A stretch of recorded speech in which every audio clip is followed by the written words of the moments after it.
ठीक है, तो अब सिंधी त्योहारों पर चर्चा करते हैं। हाँ। हमारे पास जो जानकारी है उसमें दो बहुत ही महत्वपूर्ण त्योहारों का जिक्र है, चालीसो साहब और चेटी चंड। हाँ। और ये सच में बड़ा दिलचस्प मामला है, क्योंकि पहली नजर में देखें तो ये दोनों त्योहार एक दूसरे से बिल्कुल उल्टे लगते हैं। बिल्कुल उल्टे। एक है चालीसो साहब, 40 दिन का मुश्किल व्रत, तपस्या, प्रार्थना, मतलब एकदम गंभीर माहौल। हाँ, ऑस्टेरिटी है। और दूसरा है चेटी चंड, नया साल, जश्न, धूमधाम, नाच गाना। एक तरफ इतनी ज्यादा गंभीरता, दूसरी तरफ इतनी बड़ी सेलिब्रेशन। सही बात है। ये कनेक्शन मतलब पहली बार में समझ नहीं आता। ऐसा लगता है जैसे एक ही कहानी के दो बिल्कुल अलग अलग चैप्टर्स हैं जिनका आपस में कोई लेना देना नहीं। और यही बात इसे सबसे ज्यादा फैसिनेटिंग बनाती है। ये दो अलग त्योहार हैं ही नहीं। अच्छा। ये असल में एक ही सिक्के के दो पहलू हैं। एक के बिना दूसरे का कोई मतलब नहीं है। ये एक पूरी नैरेटिव है, एक जर्नी है जो संघर्ष से शुरू होकर समाधान पर खत्म होती है। मतलब एक कॉज एंड इफेक्ट वाला रिश्ता है। एग्जैक्टली। एक में वो सवाल है जो एक समुदाय ने अपने अस्तित्व को लेकर पूछा, और दूसरे में उस सवाल का जवाब है। इसे समझने के लिए हमें उस कहानी की शुरुआत में जाना होगा जहां से ये सब शुरू हुआ। तो फिर शुरुआत करते हैं चालीसो साहब से। जानकारी कहती है कि ये जुलाई अगस्त के महीने में 40 दिनों का उपवास होता है। 40 दिन, ये सुनने में इतना मुश्किल लगता है, वो भी जुलाई अगस्त की उमस वाली गर्मी में। हाँ, जब वैसे ही इंसान की एनर्जी लो रहती है। मतलब ये कोई मामूली बात तो बिल्कुल नहीं है। बिल्कुल नहीं। और ये समझना जरूरी है कि ये आजकल के इंटरमिटेंट फास्टिंग या डिटॉक्स डाइट वाला व्रत नहीं है। राइट। इसके पीछे का कारण शारीरिक नहीं बल्कि आध्यात्मिक और भावनात्मक था। ये एक तरह का, आप कह सकते हैं, आध्यात्मिक सत्याग्रह था। इसके पीछे गहरा हिस्टोरिकल ट्रॉमा छुपा है। ट्रॉमा, हाँ। जैसा कि हमारे सोर्स में बताया गया है, उस वक्त सिंध पर मिरक शाह नाम के एक शासक का राज था। ओके। और वो हिंदुओं पर जबरदस्ती धर्म बदलने का दबाव बना रहा था। अच्छा, तो ये मामला ऑपरेशन का था। मतलब ये कोई व्यक्तिगत साधना नहीं थी, बल्कि एक पूरे समुदाय की तरफ से एक रिएक्शन था। बिल्कुल। ये तो कहानी को पूरी तरह बदल देता है। एक तरफ एक जालिम राजा जिसके पास सत्ता है, सेना है, पूरी पावर स्ट्रक्चर उसके हाथ में। दूसरी तरफ आम लोग जिनके पास अपनी आस्था के सिवा कुछ नहीं। ये तो क्लासिक डेविड वर्सेस गोलायत वाली सिचुएशन हो गई। एग्जैक्टली। ये एक एग्जिस्टेंशियल थ्रेट था, उनके अस्तित्व का संकट था। उन्हें कहा जा रहा था कि या तो अपनी पहचान, अपनी संस्कृति, अपना धर्म छोड़ दो, या फिर नतीजा भुगतने के लिए तैयार रहो। बिल्कुल। जब आपके सामने ऐसे हालात हों जहां हर दरवाजा बंद नजर आए, तो इंसान क्या करता है? यही उस समुदाय के सामने सबसे बड़ा सवाल था। उनके पास लड़ने के लिए हथियार नहीं थे, तो उन्होंने आस्था को अपना हथियार बनाया। हाँ। सोर्स कहता है कि वो सब सिंधु नदी के किनारे इकट्ठा हुए और वरुण देवता से प्रार्थना करने लगे। ये बहुत पावरफुल इमेज है ना? बहुत ज्यादा। हजारों लोग एक नदी के किनारे 40 दिनों तक, बस एक उम्मीद में। लेकिन एक सवाल मन में आता है, उन्होंने वरुण देवता को ही क्यों चुना, किसी और भगवान को क्यों नहीं? ये बहुत जरूरी सवाल है, और ये हमें सिंधी संस्कृति की जड़ों तक ले जाता है। देखिए, सिंधी समुदाय की पूरी सभ्यता और पहचान सिंधु नदी से जुड़ी हुई है। हाँ, इंडस वैली। जैसे मिस्र के लिए नील नदी है, वैसे ही सिंध के लिए सिंधु। वो नदी सिर्फ पानी का स्रोत नहीं थी, वो उनकी माँ थी, उनकी जीवन रेखा थी। उनका व्यापार, उनकी खेती, उनका पूरा जीवन उसी नदी के इर्द गिर्द घूमता था। अच्छा। तो जब उन पर सबसे बड़ी मुसीबत आई, तो वो स्वाभाविक रूप से अपने सबसे बड़े सहारे यानी जल के देवता वरुण देव के पास गए। ये ऐसा था जैसे कोई बच्चा मुसीबत में अपनी माँ के पास भाग कर जाता है। मतलब ये सिर्फ एक धार्मिक क्रिया नहीं थी, ये अपनी जड़ों की तरफ लौटने का एक तरीका था, अपनी सबसे बड़ी ताकत को याद करने का। बिल्कुल। और ये जो 40 दिनों का समय है, इसका भी कोई खास महत्व है। ये 40 दिन ही क्यों, 30 या 50 क्यों नहीं? 40 का आंकड़ा कई संस्कृतियों और धर्मों में तपस्या, शुद्धि और बदलाव का प्रतीक माना जाता है। अच्छा, हाँ। 40 दिन की तपस्या ये दिखाती है कि ये कोई जल्दबाजी में लिया गया फैसला नहीं था। ये एक एक्ट ऑफ डेस्परेशन तो था, लेकिन साथ ही अनवेवरिंग फेथ यानी अटूट विश्वास का भी प्रतीक था। मतलब कि हम यहाँ से तब तक नहीं हटेंगे जब तक हमारी सुनवाई नहीं होती। सोचिए उस कम्युनिटी बॉन्डिंग के बारे में, उस कलेक्टिव कॉन्शियसनेस के बारे में। 40 दिन तक दिन रात एक ही मकसद के लिए एक साथ टिके रहना, ये उस समुदाय के संकल्प की ताकत को दिखाता है। और फिर 40वें दिन वो हुआ जिसकी उन्हें उम्मीद थी। हाँ। सोर्स कहता है कि एक दिव्य आवाज सुनाई दी, एक आकाशवाणी हुई। वरुण देवता ने उन्हें वादा किया कि वो उनकी रक्षा के लिए जल्द ही एक अवतार लेंगे। ये पल तो उनके लिए सब कुछ रहा होगा। 40 दिन का संघर्ष, वो तपती धूप, वो भूख प्यास, सब कुछ उस एक पल में सफल हो गया होगा। बिल्कुल। वो आवाज सिर्फ एक वादा नहीं थी, वो उनके विश्वास की जीत थी। वो इस बात का सबूत था कि उन्हें सुना गया है। सही।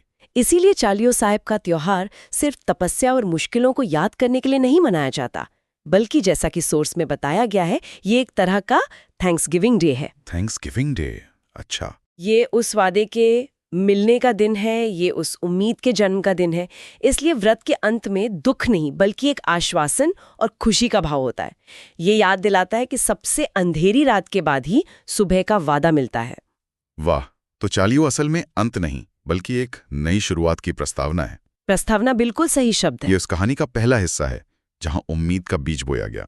तो फिर इस बीज से जो पौधा निकला वो चेटीचंड है। हाँ। उस वादे का क्या हुआ? कहानी का अगला अध्याय क्या था? कहानी का अगला अध्याय है जश्न, उत्सव और उस वादे का पूरा होना। अगर चालीहो एक गहरी शांत प्रार्थना थी, तो चेटीचंड उसका धमाकेदार संगीतमय जवाब है। हाँ, I like that. चालीहो की कहानी जहां खत्म होती है, चेटीचंड की कहानी ठीक वहीं से शुरू होती है। सोर्स कहता है कि चेटीचंड सिंधी नववर्ष ये चैत्र महीने के पहले दिन मनाया जाता है, जो कि भारत में कई दूसरे समुदायों के लिए भी नए साल का समय होता है, जैसे गुड़ी पड़वा या उगादी। बिल्कुल। लेकिन सिंधी समुदाय के लिए सिर्फ नया साल नहीं है। इसका सबसे बड़ा कनेक्शन झूलेलाल के जन्मदिन से है। हाँ। वही झूलेलाल जिनका वाला चालीहों की प्रार्थनाओं के बाद हुआ था। हाँ, यही इस त्योहार का केंद्र है। झूलेलाल का जन्म सिर्फ एक बच्चे का जन्म नहीं था, वो उस समुदाय के लिए आशा का जन्म था, उनकी प्रार्थनाओं का साकार रूप था। मतलब द प्रॉमिस पर्सोनिफाइड। यस, वो उस वादे की पूर्ति थे। इसीलिए उन्हें सिर्फ एक देवता की तरह नहीं पूजा जाता, बल्कि उन्हें एक पेट्रन सेंट, एक संरक्षक संत का दर्जा दिया गया है। वो एक रक्षक हैं जिन्होंने अपने लोगों को जुल्म से बचाया। चेटीचंड उस मुक्तिदाता का जन्मदिन है। और इसके जो रीति रिवाज हैं वो भी वो भी सीधे सीधे उस पूरी कहानी से जुड़े हुए हैं। बिल्कुल। सोर्स में बैराना साहिब का जिक्र है, जो एक तरह की झांकी या थाल होती है जिसे लोग पास की नदी या तालाब तक ले जाते हैं। इसमें बहुत सारी चीजें होती हैं। एक दिया, मिश्री, इलायची, फल और कच्चे चावल जिन्हें अखा कहते हैं। ये सब चीजें क्यों रखी जाती हैं? क्या इनका कोई खास मतलब है? हर एक चीज का एक गहरा प्रतीकात्मक अर्थ है जो सीधे उस कहानी से जुड़ता है। ये सिर्फ पूजा की सामग्री नहीं है, ये पूरे कहानी का सार है। ओके। जैसे जो ज्योत या दिया होता है, वो ज्ञान और उम्मीद का प्रकाश है। राइट। ये उस अंधेरे पर रोशनी की जीत का प्रतीक है जो मिर्कशा के जुल्म ने फैलाया था। Okay, that makes sense. फिर मिश्री, इलायची और फल जीवन में मिठास और समृद्धि का प्रतीक हैं। ये इस बात का ऐलान है कि जुल्म के कड़वे दिन खत्म हुए और अब खुशियों का दौर शुरू होगा। और अखा यानी कच्चे चावल? अखा या चावल हमेशा से संपन्नता और अबंडेंस का प्रतीक रहे हैं। अच्छा। ये इस उम्मीद को दिखाता है कि समुदाय अब फलेगा फूलेगा, और इन सब चीजों को एक साथ लेकर नदी तक जाना, ये वरुण देवता को धन्यवाद देने का सबसे सुंदर तरीका है। ये कहने का तरीका है कि आपने हमारी प्रार्थना सुनी, आपने हमें बचाया, और आज हम अपनी खुशी और अपनी समृद्धि लेके आपके पास वापस आए हैं। ये उस नदी के प्रति कृतज्ञता दिखाना है जिसके किनारे उन्होंने 40 दिन तक तपस्या की थी। एग्जैक्टली। और साथ में झूलेलाल की मूर्ति भी होती है। तो ये एक तरह से पूरे घटनाक्रम को हर साल दोबारा जीना है। बिल्कुल। प्रार्थना, चालियो, फिर वादा, और फिर उस वादे का जश्न चेटीचंड। ये तो एक तरह का एनुअल रीएनैक्टमेंट हुआ। हाँ, एक रिचुअलिस्टिक रीएनैक्टमेंट। हर साल उस कहानी को दोबारा जीकर वो अपनी जड़ों को और मजबूत करते हैं। ये सिर्फ एक त्योहार नहीं, बल्कि अपनी पहचान को रीअफर्म करने का एक तरीका है। बिल्कुल सही शब्द इस्तेमाल किया, रीअफर्मेशन। ये नई पीढ़ी को अपनी कहानी बताने का तरीका है। ये उन्हें बताने का तरीका है कि हम कौन हैं, हम कहाँ से आए हैं, और हमारा विश्वास कितना मजबूत है। सही। ये सिर्फ नाच गाना नहीं है, ये अपने सर्वाइवल, अपनी रेजिलियंस की कहानी को सेलिब्रेट करना है। तो जब हम इन दोनों त्योहारों को एक साथ रखकर देखते हैं तो एक पूरी तस्वीर बनती है। हाँ, ये सिर्फ व्रत और पार्टी नहीं है, ये एक समुदाय की पहचान की कहानी है। चालिहो की तपस्या और चेटीचंड का जश्न, ये दोनों मिलकर एक पूरी कहानी कहते हैं। हाँ, और ये कहानी इस बारे में है कि कैसे एक एक्सटर्नल थ्रेट, एक बाहरी संकट समुदाय को तोड़ने की बजाय उन्हें और ज्यादा एकजुट कर देता है। Interesting point. मिर्केशा का जुल्म उन्हें बिखेर सकता था, डरा सकता था, लेकिन हुआ इसका उल्टा। समुदाय अपनी जड़ों की तरफ, अपने कल्चर की तरफ और मजबूती से लौट गया। मतलब संकट ने उन्हें और मजबूत बना दिया। ये दिखाता है कि संकट के समय में कल्चर एक गोंद की तरह काम करता है, जो लोगों को जोड़े रखता है। उन्होंने अपनी सांस्कृतिक पहचान को और मजबूती से पकड़ लिया। मुझे वो नदी वाली बात अब भी बहुत फैसिनेट कर रही है। ये कितना गहरा कनेक्शन है कि उनकी आस्था भी उनकी जमीन और उनके भूगोल से जुड़ी हुई है। आज के जमाने में हम शायद इन बातों पर इतना ध्यान नहीं देते, लेकिन उस समुदाय के लिए नदी ही सब कुछ थी। और यहीं से एक बहुत महत्वपूर्ण सवाल उठता है। क्या?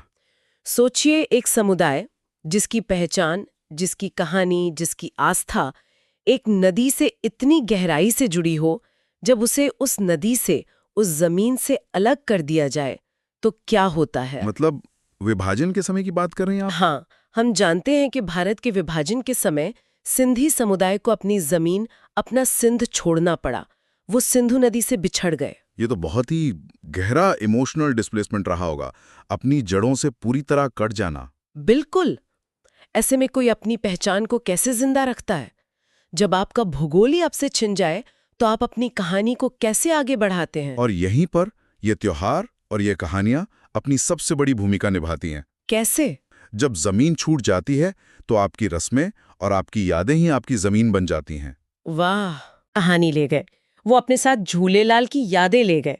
ये त्योहार उनके लिए सिर्फ एक कैलेंडर इवेंट नहीं रह गए, बल्कि ये उनकी पहचान का सबसे बड़ा सबूत बन गए। सही कहा। ये त्योहार उनके लिए एक पोर्टेबल होमलैंड बन गए। Portable homeland? एक ऐसा चलता फिरता वतन, एक ऐसी सांस्कृतिक विरासत जिसे वो अपने साथ कहीं भी ले जा सकते हैं। अच्छा। उनकी जमीन भले ही छूट गई हो, लेकिन उनकी कहानियां, उनके त्योहार उनके साथ चलते हैं। आज कोई सिंधी परिवार चाहे मुंबई में हो, लंदन में हो या हांगकांग में, जब वो चेटीचंड मनाता है तो वो सिर्फ एक त्योहार नहीं मना रहा होता, वो असल में उस दिन अपनी सिंधु नदी से दोबारा जुड़ रहा होता है। क्या बात है! एक पोर्टेबल होमलैंड, एक चलता फिरता वतन। ये सोच ही कितनी गहरी है कि जब जमीन छूट जाए तो आपकी संस्कृति ही आपका देश बन जाती है, आपका कल्चर ही आपका एड्रेस बन जाता है। शायद यही इन त्योहारों का सबसे बड़ा सबक है, खासकर आज की दुनिया में जहां इतने सारे लोग अपनी जड़ों से दूर हो रहे हैं। चलिए अब आगे बढ़ते हैं। ठीक है, तो अब हम पारसी त्योहारों पर बात करेंगे। ये एक ऐसी कम्युनिटी है जो मतलब संख्या में भले ही छोटी हो, लेकिन भारत की कल्चर और हिस्ट्री में इनका योगदान बहुत बड़ा है। बिल्कुल। और इनके त्योहारों के बारे में बहुत कम लोग जानते हैं, तो चलिए आज इसी पर थोड़ी गहरी नजर डालते हैं। हाँ, और पारसी त्योहारों की सबसे खूबसूरत बात यह है कि वो सिर्फ उत्सव नहीं है, वो प्रकृति, इतिहास और उनकी नैतिकता के साथ उनके गहरे संबंध को दिखाते हैं। हर त्योहार के पीछे एक सोच है, एक फिलॉसफी है। तो फिर शुरुआत सबसे मशहूर त्योहार से करते हैं, जमशेदी नवरोज। नाम तो सुना है, पर ये है क्या? सोर्सेस के हिसाब से जमशेदी नवरोज पारसी समुदाय का नया साल है।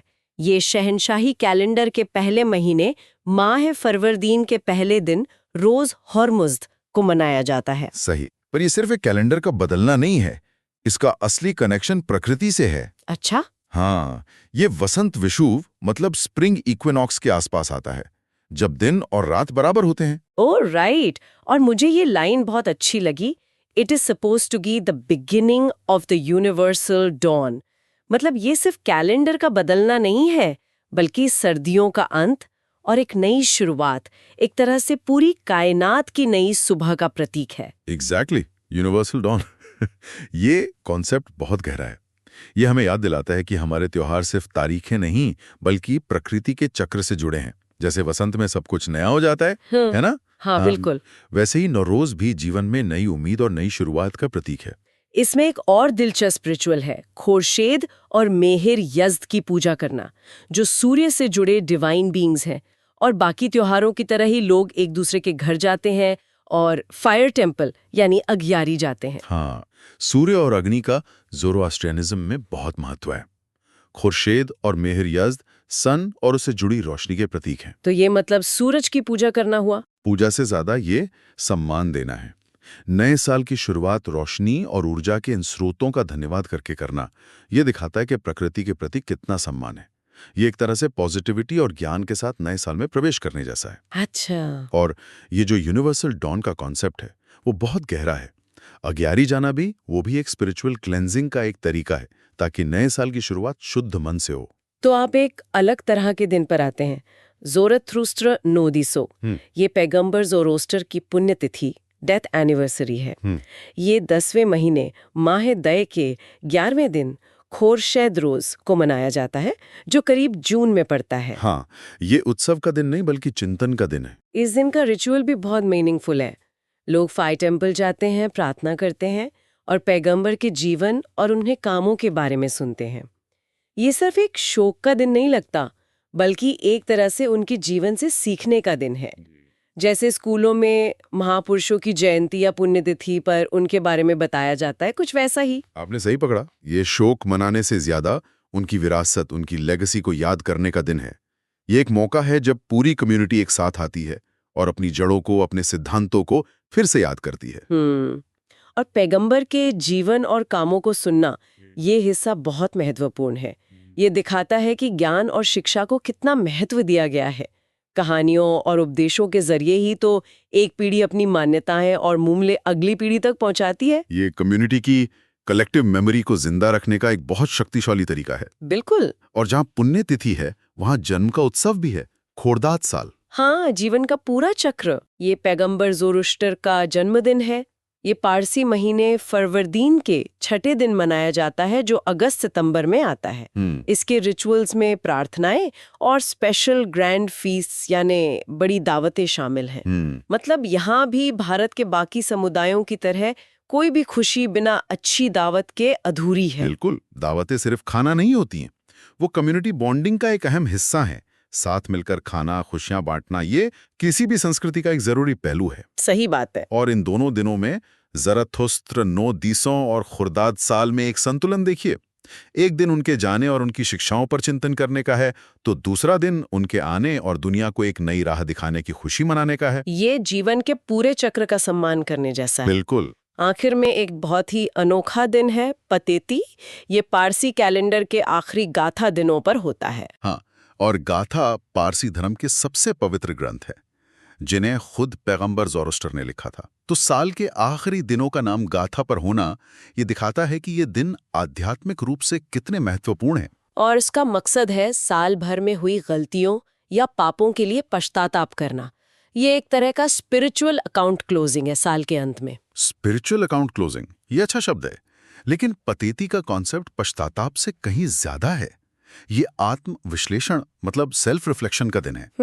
ये मानने का दिन है कि हाँ, मुझसे गलतियां हुई और मैं आने वाले साल में बेहतर करने की कोशिश करूंगा। ये ज़ोरोस्ट्रियनिज्म के मूल सिद्धांत, अच्छे विचार, अच्छे शब्द, अच्छे कर्म को प्रैक्टिस में लाने का दिन है। इसके रिचुअल्स में 3 चीजें हैं: प्रार्थना करना, गरीबों को दान देना और घर पे दावत करना। ये कॉम्बिनेशन बहुत दिलचस्प है। एक तरफ आप भगवान से जुड़ रहे हैं प्रार्थना करके, हाँ, दूसरी तरफ समाज के प्रति अपनी जिम्मेदारी निभा रहे हैं दान देकर। बिल्कुल। और तीसरी तरफ परिवार के साथ समय बिता रहे हैं, दावत। सही। जैसा आपने कहा, इसके रिचुअल्स में एक पूरा दर्शन छिपा है। ईश्वर, समाज और परिवार, इन तीनों के प्रति अपनी जिम्मेदारियों को पूरा करके ही आप एक साफ स्लेट के साथ नए साल में कदम रख सकते हैं। तो इन त्योहारों को देखकर लगता है कि पारसी समुदाय में प्रकृति का सम्मान, अपने इतिहास से जुड़ाव और नैतिक जीवन जीने पर कितना जोर दिया गया है। सही बात है। हर त्योहार एक कहानी कहता है। सही बात है। ये त्योहार सिर्फ छुट्टियां नहीं हैं, ये एक पूरी जीवन शैली का आईना है। ये दिखाते हैं कि कैसे एक समुदाय सदियों से अपनी पहचान और अपने मूल्यों को इन साझा परंपराओं के जरिए जिंदा रखे हुए है। चलिए आगे बढ़ते हैं। ठीक है, तो अब हम सेक्युलर फेस्टिवल्स पर चर्चा करेंगे। हमारे पास जो जानकारी है वो भारत के कुछ ऐसे त्योहारों के बारे में है जो कहने को तो किसी देवी देवता से जुड़े हैं, लेकिन उनका जो सामाजिक और सांस्कृतिक पहलू है वो इतना मजबूत है कि वो धर्म की सीमाओं को पार कर जाता है। बिल्कुल। और यहाँ सेक्युलर शब्द का मतलब समझना मुझे लगता है बहुत जरूरी है। हम यहाँ कोई पॉलिटिकल सेक्युलरिज्म की बात नहीं कर रहे हैं। नहीं, वो नहीं। यहाँ इसका मतलब है वो त्योहार जिनका मूल विचार जिनकी आत्मा सार्वभौमिक है, यूनिवर्सल थीम्स, जैसे प्रकृति का बदलना, वसंत का आना, फसल का कटना या फिर कला का जश्न, इंसानी रिश्तों का उत्सव, ये वो चीजें हैं जो किसी एक मजहब की नहीं है। ये तो मतलब पूरे इंसानियत के अनुभव का हिस्सा है। सही कहा। ये त्योहार एक तरह के सामाजिक गोंद, एक सोशल ग्लू का काम करते हैं, जो अलग अलग पहचान वाले लोगों को एक साथ ले आते हैं। तो चलिए इसकी परतें खोलते हैं और सबसे पहले बात करते हैं एक बहुत ही रंगीन त्योहार की, गणगौर। गणगौर, नाम में ही इसका अर्थ छिपा है। हाँ। गण यानी शिव और गौर यानी गौरी या पार्वती। अच्छा। और नाम सुनते ही मतलब राजस्थान के रंग, वहाँ के किले और घूमर करती महिलाओं की तस्वीरें आंखों के सामने आ जाती हैं। हमारे नोट्स बताते हैं कि ये वहाँ का एक बहुत अहम वसंत उत्सव है। बिल्कुल। और इसकी जड़ें मध्ययुगीन राजपूत काल से जुड़ी हैं। मतलब ये कोई आज का त्योहार नहीं है, इसकी एक गहरी, एक हिस्टोरिकल लेगेसी है। और कहने को तो ये देवी पार्वती के सम्मान में मनाया जाता है, पर इसकी सबसे दिलचस्प बात यह है कि इसे पूरा समुदाय एक साथ मनाता है। पूरा समुदाय मतलब धर्म की परवाह किए बिना। हाँ, चाहे वो किसी भी जाति या धर्म का हो, इसका सोशल फैब्रिक बहुत स्ट्रांग है। और यहाँ बात और भी इंटरेस्टिंग हो जाती है जब हम देखते हैं कि ये त्योहार असल में 3 अलग-अलग चीजों का एक संगम है। हाँ, ये बहुत जरूरी पॉइंट है। एक तो वसंत का आगमन, दूसरा नई फसल की उम्मीद और तीसरा मैरिटल फिडेलिटी यानी वैवाहिक निष्ठा। बिल्कुल। और ये तीनों ही चीजें किसी भी समाज के लिए, खासकर एक कृषि प्रधान और पारंपरिक समाज के लिए बहुत बुनियादी होती हैं। ये त्योहार एक तरह से समाज की संरचना और उसके मूल्यों का आईना है। इसे थोड़ा और समझते हैं। मतलब एक तरफ अविवाहित लड़कियां अच्छे पति के लिए पूजा करती हैं। ये एक पारंपरिक सामाजिक उम्मीद को दिखाता है कि भाई परिवार की शुरुआत एक अच्छे साथी से हो। ये आज भी हमारे समाज में कितना सच है ना? अरे बिल्कुल सच है। लड़कियों पर वो एक अच्छा घर और अच्छा पति मिलने का दबाव आज भी है। तो ये त्योहार उस आकांक्षा को एक क्या कहते हैं, धार्मिक और सांस्कृतिक स्वीकृति देता है। बिल्कुल। लेकिन दूसरी तरफ विवाहित औरतें हैं। हाँ, वो अपने पति की सलामती, अच्छी सेहत और लंबी उम्र के लिए पूजा करती हैं। एग्जैक्टली। यहाँ पर जोर परिवार की स्थिरता और वेलफेयर पर चला जाता है।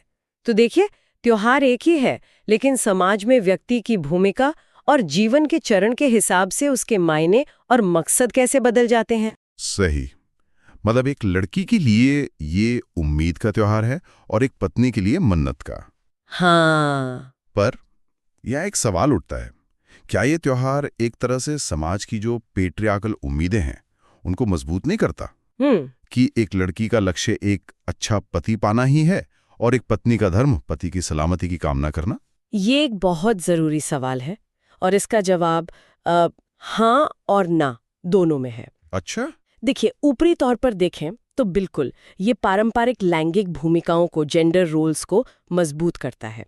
लेकिन अगर हम इसे उन महिलाओं के नजरिए से देखें तो ये उन्हें एक एजेंसी भी देता है। एजेंसी? किस तरह की एजेंसी? सोचिए, उन दिनों में जब महिलाओं के पास आर्थिक या सामाजिक शक्ति नहीं होती थी, तब ये त्योहार और व्रत ही उनके हाथ में एक इंस्ट्रूमेंट होते थे। अच्छा। जिससे वो अपने परिवार की भलाई के लिए कुछ कर सकती थीं। ये उनका कंट्रीब्यूशन था फैमिली वेलफेयर में। ये तो मैंने सोचा ही नहीं था। और जब पूरा कम्युनिटी इसे साथ मनाता है तो वो एक कमाल का सोशल बॉन्डिंग का अनुभव होता है। सोचिए, एक ही समय पर हर घर में एक जैसी तैयारी हो रही है, एक जैसा उत्साह है। ये एक शेयर्ड एक्सपीरियंस बनाता है जो लोगों को जोड़ता है। सही बात है। ये सिर्फ एक पूजा नहीं बल्कि जीवन, रिश्तों और प्रकृति के साथ हमारे संबंध का एक बड़ा जश्न है। गणगौर जैसे त्योहार तो हजारों साल की ऑर्गेनिक ट्रेडिशन से उपजे हैं, लेकिन अब एक ऐसे त्योहार को देखते हैं जिसे जानबूझकर एक खास मकसद से आधुनिक भारत में बनाया गया। खजुराहो नृत्य महोत्सव। हाँ, ये एक बहुत बड़ा फर्क है। गणगौर एक ऑर्गेनिक त्योहार है जो समाज के अंदर से धीरे धीरे विकसित हुआ। वहीं खजुराहो डांस फेस्टिवल एक क्यूरेटेड या डिजाइन्ड इवेंट है। क्यूरेटेड सही शब्द है। हमारे नोट्स के मुताबिक इसे 1975 में भारत सरकार और मध्य प्रदेश कला परिषद ने मिलकर शुरू किया था। ये बात ही अपने आप में बहुत कुछ कहती है कि एक त्योहार को शुरू किया गया, और इसका मकसद भी बड़ा दिलचस्प है। जैसा कि नोट्स में बताया गया है, इसके 2 पहलू थे। पहला तो सीधा साधा था, जो किसी भी सरकारी पहल का होता है, राज्य में टूरिज्म को बढ़ावा देना। हाँ, वो तो ऑब्वियस है। खजुराहो के मंदिर विश्व प्रसिद्ध हैं, तो वहां एक इंटरनेशनल लेवल का उत्सव आयोजित करना पर्यटन के लिहाज से एक बहुत समझदारी भरा कदम था। लेकिन इसका दूसरा मकसद ज्यादा गहरा और उस समय के हिसाब से मैं कहूंगी ज्यादा साहसी था। वो क्या था? और वो था खजुराहो के मंदिरों में निहित सौंदर्य और श्रृंगार यानी इरोटिसिज्म को उजागर करना। यहाँ बात सबसे दिलचस्प मोड़ लेती है। 1975 में सरकार द्वारा प्रायोजित एक त्योहार जो मंदिरों की इरोटिसिज्म को हाईलाइट कर रहा है। हाँ, आज के समय में ये सोचना भी मुश्किल लगता है, जहां कला और संस्कृति के नाम पर छोटी छोटी बातों पर विवाद खड़े हो जाते हैं। बिल्कुल। ये दिखाता है कि तब कला को लेकर नजरिया कितना खुला और परिपक्व था। वो लोग उन मूर्तियों को सिर्फ पत्थर की मूर्तें नहीं देख रहे थे। नहीं, वो उसे एक आर्ट फॉर्म के रूप में देख रहे थे, जिसमें मानवीय अभिव्यक्ति के हर पहलू को जगह दी गई है, जिसमें श्रृंगार भी शामिल है। अब अगर इसे हम बड़े परिप्रेक्ष्य में देखें तो ये त्योहार हमारी सांस्कृतिक विरासत को जिंदा रखने का एक आधुनिक तरीका है। मतलब मंदिर तो सदियों से वहीं खड़े हैं। हाँ, लेकिन ये उत्सव उन पत्थरों में जान डाल देता है। सो उसमें एक बहुत खूबसूरत पंक्ति है कि ये नृत्य और वास्तुकला की शाश्वत महिमा और दृढ़ता को दर्शाता है। बिल्कुल। जब एक शास्त्रीय नर्तक उन मंदिरों की पृष्ठभूमि में प्रदर्शन करता है तो वो सिर्फ एक नृत्य नहीं होता, वो दो कलाओं के बीच एक संवाद होता है। क्या खूबसूरत कल्पना है। एक कला जो पत्थर में सदियों से जमी हुई है और दूसरी जो उसी क्षण जीवित और गतिशील है। ये इतिहास को म्यूजियम में बंद करने की बजाय उसे एक लिविंग ब्रीदिंग एक्सपीरियंस बनाने जैसा है। और ये सफल भी रहा। बहुत सफल रहा। आज खजुराहो डांस फेस्टिवल दुनिया भर के कला प्रेमियों के लिए एक बहुत बड़ा अट्रैक्शन है। तो आखिर इसका निचोड़ क्या है? इसका निचोड़ ये है कि त्योहार हमेशा सदियों पुराने और लोक परंपराओं से नहीं आते। नहीं, उन्हें कल्चरल आइडेंटिटी को प्रमोट करने, उसे एक नए संदर्भ में प्रस्तुत करने और उसे दुनिया के सामने लाने के लिए सोच समझकर बनाया भी जा सकता है। बिल्कुल। खजुराहो डांस फेस्टिवल एक सांस्कृतिक कार्यक्रम भी है और एक स्ट्रेटेजिक इनिशिएटिव भी। ये दिखाता है कि कैसे कल्चर और टूरिज्म एक दूसरे का हाथ थाम कर चल सकते हैं। वाह, एक त्योहार पर इतनी परतें हो सकती हैं, ये सोचा नहीं था। चलिए अब एक ऐसे त्योहार की बात करते हैं जो शायद सबसे ज्यादा विविधता लिए हुए है। एक ऐसा त्योहार जो पूरे देश में मनाया जाता है, लेकिन हर जगह एक नए अंदाज और एक नए नाम के साथ। नया साल? हाँ, नया साल। हमारे सोर्स के अनुसार इसका धार्मिक आधार ये है कि इसी दिन भगवान ब्रह्मा ने सृष्टि की रचना शुरू की थी, तो ये एक तरह से सृजन का एक नई शुरुआत का दिन है। लेकिन इसकी खूबसूरती इसके धार्मिक आधार में नहीं है। नहीं, इसकी खूबसूरती इसकी कल्चरल डाइवर्सिटी में है। एक ही विचार, एक न्यू बिगिनिंग, लेकिन उसे मनाने के क्षेत्रीय तरीके कितने अलग हैं। ये भारत की यूनिटी इन डाइवर्सिटी का शायद सबसे अच्छा उदाहरण है। सबसे अच्छा कॉन्सेप्ट एक है, नया कैलेंडर वर्ष, नई शुरुआत, लेकिन उसका जश्न मनाने का तरीका हर कुछ 100 किलोमीटर पर बदल जाता है। और ये सिर्फ नाम का फर्क नहीं है। नहीं, बिल्कुल नहीं। हर नाम के पीछे एक पूरी संस्कृति, एक पूरा दर्शन छिपा है। जैसे नोट्स में लिस्ट है, आंध्र प्रदेश और कर्नाटक में इसे उगादी या चैत्र शुद्ध पाड्यमी कहते हैं। महाराष्ट्र में ये गुड़ी पड़वा बन जाता है, जहां लोग घर के बाहर एक गुड़ी लगाते हैं जो विजय और समृद्धि का प्रतीक है। मैंने उगादी के बारे में पढ़ा है। इस दिन एक खास तरह की चटनी, उगादी पचड़ी बनाई जाती है। हाँ, जिसमें 6 स्वाद होते हैं, मीठा, खट्टा, कड़वा, नमकीन, तीखा और कसेला। और ये 6 स्वाद जीवन के 6 अलग अलग भावों का प्रतीक है। खुशी, दुख, गुस्सा, डर, आश्चर्य और घृणा। बिल्कुल। और यही इसकी दार्शनिक गहराई है। ये सिर्फ एक पकवान नहीं है, ये नए साल के लिए एक संदेश है। क्या संदेश है? संदेश ये है कि आने वाला साल भी इन सभी स्वादों का मिश्रण होगा और हमें हर स्वाद को, हर अनुभव को एक्सेप्ट करना सीखना होगा। कमाल है। मतलब त्योहार आपको लाइफ लेसन दे रहा है। एग्जैक्टली। ये दिखाता है कि भारत में समय का विचार भी कितना स्थानीय और गहरा है। और लिस्ट तो लंबी है। गोवा में संवत्सर पाड़वो, पश्चिम बंगाल में नबापर्षा या पुइला बैसाख, तमिलनाडु में पुथांडु और केरल में विशु। मैंने विशु के विशुकणी के बारे में सुना है। हाँ, विशुकणी एक बहुत सुंदर प्रथा है। इसमें रात को ही पूजा घर में फल, फूल, अनाज, सोना, नए कपड़े और दर्पण जैसी शुभ चीजें सजाकर रख दी जाती हैं। अच्छा। और सुबह उठते ही परिवार के लोग आंखें बंद करके पूजा घर तक जाते हैं और सबसे पहली चीज जो वो देखते हैं वो ये विशुकणी होती है। ताकि साल की शुरुआत अच्छी चीजें देख कर हो। बिल्कुल, मान्यता है कि इससे पूरा साल अच्छा जाता है।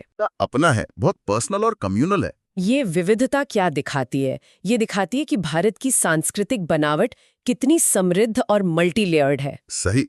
ऐसा नहीं है कि किसी एक केंद्र ने कोई त्योहार तय कर दिया और सबने उसे वैसे ही अपना लिया।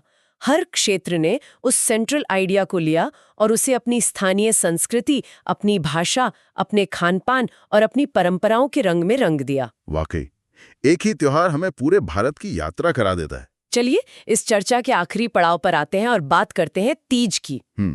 ये उत्तर भारत का एक बहुत जीवंत और खास तौर पर महिलाओं से जुड़ा त्योहार है। हाँ, तीज श्रावण के महीने में यानी जुलाई अगस्त के आसपास आता है, जब मॉनसून अपने चरम पर होता है और तपती गर्मी के बाद धरती पर चारों तरफ हरियाली छा जाती है। इसीलिए शायद इसका एक नाम हरियाली तीज भी है। बिल्कुल। सोर्स कहता है कि ये त्योहार खास तौर पर घर की महिलाओं के लिए है। हाँ। ये एक ऐसा स्पेस, एक ऐसी जगह बनाता है जो सिर्फ उन्हीं की है। हाँ। मुझे ये बात बहुत महत्वपूर्ण लगती है। ज्यादातर त्योहारों में या तो पुरुषों की भूमिका प्रमुख होती है या फिर वो पूरे परिवार के होते हैं। लेकिन तीज मुख्य रूप से महिलाओं द्वारा और महिलाओं के लिए मनाया जाने वाला त्योहार है। बिल्कुल। मेहंदी लगाना, नई साड़ियां और चूड़ियां पहनना और सबसे जरूरी झूले झूलना, ये सिर्फ रस्में नहीं है। नहीं, ये सेल्फ केयर और कम्युनिटी बॉन्डिंग का हिस्सा है। ये महिलाओं को एक दूसरे से जुड़ने, अपनी खुशियां और कभी-कभी अपने दुख भी बांटने का एक मौका देता है।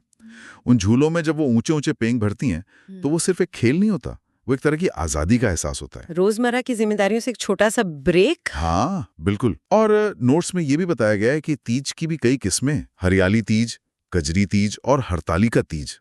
इसका मतलब ये भी कोई एक जैसा त्योहार नहीं है। हर एक का अपना महत्व, अपनी कहानी होगी। और ये दिखाता है कि त्योहारों की संस्कृति कितनी न्यूआंस्ड, कितनी बारीक है। एक ही त्योहार के अंदर भी कितनी परतें हो सकती हैं। ये त्योहार महिलाओं को अपनी परंपराओं को अगली पीढ़ी तक ले जाने का एक जरिया भी देता है। कैसे? माँ अपनी बेटी को सिखाते हैं, सास अपनी बहू को। ये एक तरह से नारित्व का उत्सव है, albeit within a traditional framework. लेकिन यहाँ भी वही सवाल उठता है जो हमने गणगौर के समय उठाया था। क्या ये त्योहार भी महिलाओं को एक पारंपरिक दायरे में ही नहीं बांधता? व्रत रखना, पति की लंबी उम्र की कामना करना। फिर से ये एक वाजिब सवाल है और इसका जवाब भी सीधा नहीं है। एक दृष्टिकोण से हाँ, ये पारंपरिक भूमिकाओं को बल देता है, लेकिन दूसरे दृष्टिकोण से ये महिलाओं को एक दूसरे के साथ एक मजबूत सपोर्ट सिस्टम बनाने का मौका देता है। उन मेहंदी की महफिलों में, उन झूलों के पास वो सिर्फ गीत नहीं गाती, वो अपनी जिंदगी साझा करती हैं। वो एक दूसरे की ताकत बनती हैं। अच्छा। ये जो कलेक्टिव जॉय है, जो सामूहिक उल्लास है, वो अपने आप में बहुत सशक्त करने वाला, एम्पावरिंग हो सकता है। सही। ये उन्हें अपनी पहचान को, अपने नारित्व को अपने तरीके से सेलिब्रेट करने का एक मौका देता है। ये बहुत दिलचस्प नजरिया है। मतलब किसी भी त्योहार को सिर्फ अच्छा या बुरा, प्रोग्रेसिव या रिग्रेसिव कहकर खारिज नहीं किया जा सकता। हमें उसकी सामाजिक और भावनात्मक जटिलताओं को समझना होगा। बिल्कुल। हर त्योहार एक जिंदा दस्तावेज की तरह होता है, जो समय के साथ बदलता है, नए अर्थ लेता है और समाज के बदलते मूल्यों को दर्शाता भी है और प्रभावित भी करता है। चलिए आगे बढ़ते हैं। ओके, तो अब हम बात करते हैं सैरे गुलफरोशां की। हाँ। इसका एक और नाम भी है, फूल वालों की सैर। मतलब नाम में ही कितनी एक खूबसूरती है। बिल्कुल, नाम ही इसकी पूरी आत्मा को पकड़ लेता है। सैरे गुलफरोशां का मतलब ही है फूलों को बेचने वालों की सैर, है ना? ऐसा लगता है जैसे कोई फूलों की गलियों में बस घूम रहा हो, हर तरफ रंग, खुशबू। ये त्योहार असल में है क्या और कहाँ होता है ये दिल्ली का, खासकर पुरानी दिल्ली मतलब मेहरौली का एक सालाना त्योहार है। आप इमेजिन कीजिए दिल्ली की वो जगह जहां हर पत्थर पर इतिहास की कोई कहानी लिखी है। हाँ, मेहरौली तो इतिहास का खजाना है। बिल्कुल। और वहां फूलों से सजे हुए बड़े बड़े पंखों का एक पूरा जुलूस निकल रहा है। तो ये सिर्फ एक मेला या त्योहार नहीं है, ये दिल्ली की उस गंगा जमनी तहजीब का एक जीता जागता सबूत है। अच्छा, आपने गंगा जमनी तहजीब की बात की और हमारे पास जो जानकारी है उसमें भी कम्युनल हार्मनी पर बहुत जोर दिया गया है। सोर्स के मुताबिक ये जुलूस ख्वाजा बख्तियार काकी की दरगाह से शुरू होकर जोगमाया मंदिर तक जाता है। हाँ। चलिए इसे थोड़ा और खोलते हैं। हाँ। एक सूफी संत की दरगाह और एक प्राचीन हिंदू मंदिर, इन दोनों को फूलों का जुलूस कैसे जोड़ता है? ये आज के समय में तो बहुत ही पावरफुल स्टेटमेंट है। फैसिनेटिंग बात ये सिर्फ एक स्टेटमेंट नहीं है, ये एक सदियों पुरानी परंपरा है। ख्वाजा बख्तियार काकी वो चिश्ती सिलसिले के बहुत बड़े सूफी संत थे। अच्छा। उन्हें हर मजहब के लोग मानते थे। उनकी दरगाह पर आज भी मतलब हर धर्म के लोग जाते हैं बिना किसी भेदभाव के। और जोगमाया मंदिर, उसके बारे में भी बताइए। जोगमाया मंदिर दिल्ली के सबसे पुराने मंदिरों में से एक माना जाता है। कहते हैं कि इसे महाभारत काल में पांडवों ने बनवाया था। अरे वाह। हाँ, ये योगमाया को समर्पित है जो भगवान कृष्ण की बहन थीं। तो आप देखिए, एक तरफ सूफी परंपरा की इतनी गहरी जड़ है और दूसरी तरफ हजारों साल पुरानी हिंदू मान्यता। बिल्कुल। ये जुलूस इन दोनों सिरों को पकड़कर एक धागे में पिरो देता है। ये उस भारत को दिखाता है जहां मजार पर चादर भी वही हाथ चढ़ाते हैं जो मंदिर में नारियल फोड़ते हैं। और ये जो पंखे हैं, इनका क्या मतलब है? जाहिर है हमारे घरों वाले सीलिंग फैन या हैंड फैन तो नहीं होंगे? नहीं, बिल्कुल नहीं। जानकारी में लिखा है हेवीली डेकोरेटेड विथ फ्लावर्स। इसको थोड़ा विजुअलाइज करने में मदद कीजिए। कैसा दिखता होगा ये जुलूस, ये पंखे? आप इसे आज की किसी ग्रैंड वेडिंग की फ्लोरल एंट्री जैसा समझ सकते हैं, लेकिन ये उससे कहीं ज्यादा ऑथेंटिक और सोलफुल है। अच्छा। ये बांस के बहुत बड़े बड़े ढांचे होते हैं, पंखे के आकार के। कुछ तो मतलब 10-12 फुट ऊंचे भी होते हैं। 10-12 फुट? हाँ, और इन्हें ताजे फूलों से सजाया जाता है। गेंदा, गुलाब, चमेली, रजनीगंधा, हर पंखा अपने आप में एक आर्ट पीस होता है। मतलब इसे बनाने में घंटों नहीं, शायद दिन लगते होंगे। ये कोई मशीन से तो नहीं बनता होगा? बिल्कुल नहीं, ये कारीगरों की कला है, पीढ़ियों से चली आ रही कला। एक एक फूल को हाथ से पिरोया जाता है, एक पैटर्न बनाया जाता है। कमाल है। और जब ये जुलूस चलता है तो शहनाई की धुन और कव्वालियों की गूंज के साथ ऐसा लगता है जैसे फूलों का एक पूरा बाग मेहरोली की गलियों में चल रहा हो। ये एक मल्टी सेंसरी एक्सपीरियंस है। वाह, सुनने में इतना अच्छा लग रहा है। अब इसकी शुरुआत पर आते हैं। सोर्स में मुगल बादशाह अकबर शाह सेकंड और उनकी पत्नी क्वीन मुमताज महल का जिक्र है। ये 19वीं सदी की शुरुआत की बात है। इसके पीछे की कहानी क्या है? कहानियां ही तो इतिहास को दिलचस्प बनाती हैं। बिल्कुल। और ये कहानी एक माँ की मन्नत से जुड़ी है। हुआ ये कि मुमताज महल के बेटे थे मिर्जा जहांगीर। वो थोड़े गरम मिजाज के थे। अच्छा। उन्होंने दिल्ली में जो ब्रिटिश रेजिडेंट थे सर आर्चीबाल्ड सेंटन, उन पर लाल किले से गोली चला दी। क्या बात कर रही हैं? हाँ, खैर रेजिडेंट तो बच गया, लेकिन अंग्रेज बहुत नाराज हुए और उन्होंने मिर्जा जहांगीर को गिरफ्तार करके इलाहाबाद के किले में कैद कर दिया। अच्छा, तो एक पॉलिटिकल किस्सा था। हाँ, पर एक माँ के लिए तो उसका बेटा ही सब कुछ है। रानी अपने बेटे के लिए बहुत परेशान थीं। उन्होंने ख्वाजा बख्तियार काकी की दरगाह पर दुआ की, मन्नत मांगी कि अगर उनका बेटा सही सलामत रिहा होकर दिल्ली लौट आया तो वो दरगाह पर फूलों की चादर और एक खूबसूरत पंखा चढ़ाएंगी।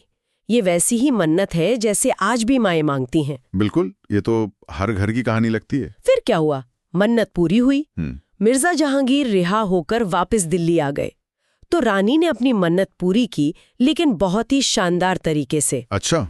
एक पूरा जुलूस निकाला गया जिसमें शाही परिवार और दिल्ली की आम जनता सब शामिल हुए। और यहाँ एक बहुत खूबसूरत बात हुई। क्या? उन्होंने सिर्फ दरगाह पर ही पंखा नहीं चढ़ाया, बल्कि उन्होंने पास के जोगमाया मंदिर में भी वैसा ही फूलों का पंखा चढ़वाया। ये बहुत इंटरेस्टिंग है। मतलब एक मुस्लिम रानी ने एक हिंदू मंदिर में भी चढ़ावा चढ़ाया। ये उनकी पर्सनल सोच थी या इसके पीछे कोई पॉलिटिकल मैसेज भी था? मुझे लगता है शायद दोनों। ये उनकी सेक्युलर सोच को भी दिखाता है और उस वक्त की पॉलिटिकल अंडरस्टैंडिंग को भी, कि सबको साथ लेकर चलना कितना जरूरी है। तो एक माँ की निजी मन्नत देखते ही देखते पूरी दिल्ली की एक साझा विरासत बन गई। वाह।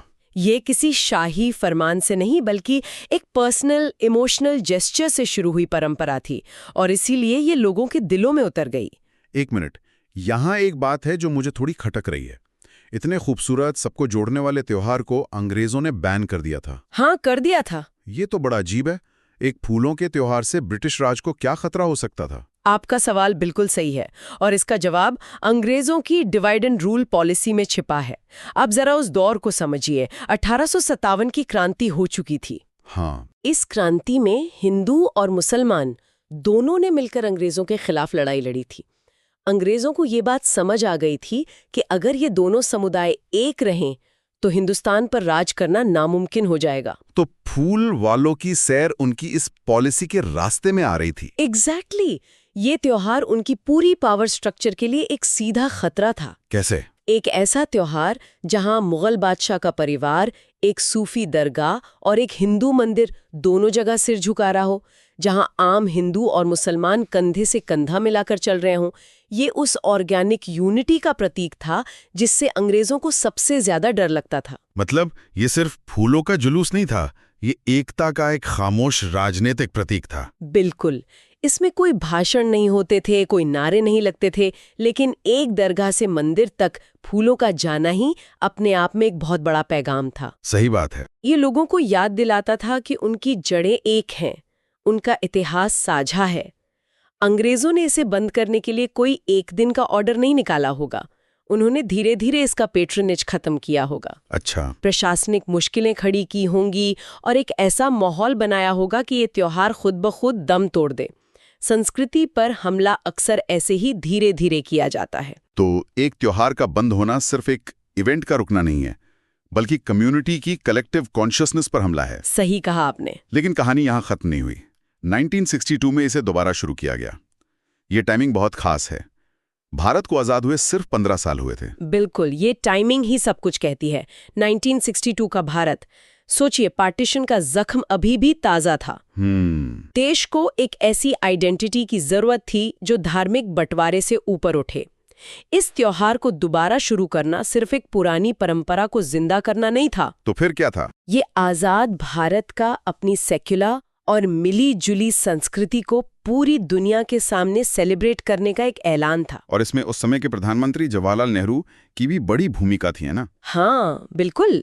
ये नेहरू के उस भारत के विजन का प्रतीक था जो अपनी डाइवर्सिटी को अपनी सबसे बड़ी ताकत मानता था। अच्छा। ये एक तरह से इतिहास की उस गलती को सुधारना था जो कॉलोनियल ताकतों ने की थी। ये कहना था कि देखो, ये हमारी असलियत है, ये हमारी तहजीब है जिसे दबाने की कोशिश की गई और अब हम इसे फिर से जिंदा कर रहे हैं। तो ये सिर्फ अतीत को रिक्लेम करना नहीं था, बल्कि भविष्य के लिए एक ब्लूप्रिंट तैयार करना भी था, ये बताने के लिए कि आने वाला भारत कैसा होगा। सही पकड़ा आपने। ये अतीत को सीने से लगाना भी था और भविष्य का रास्ता दिखाना भी था।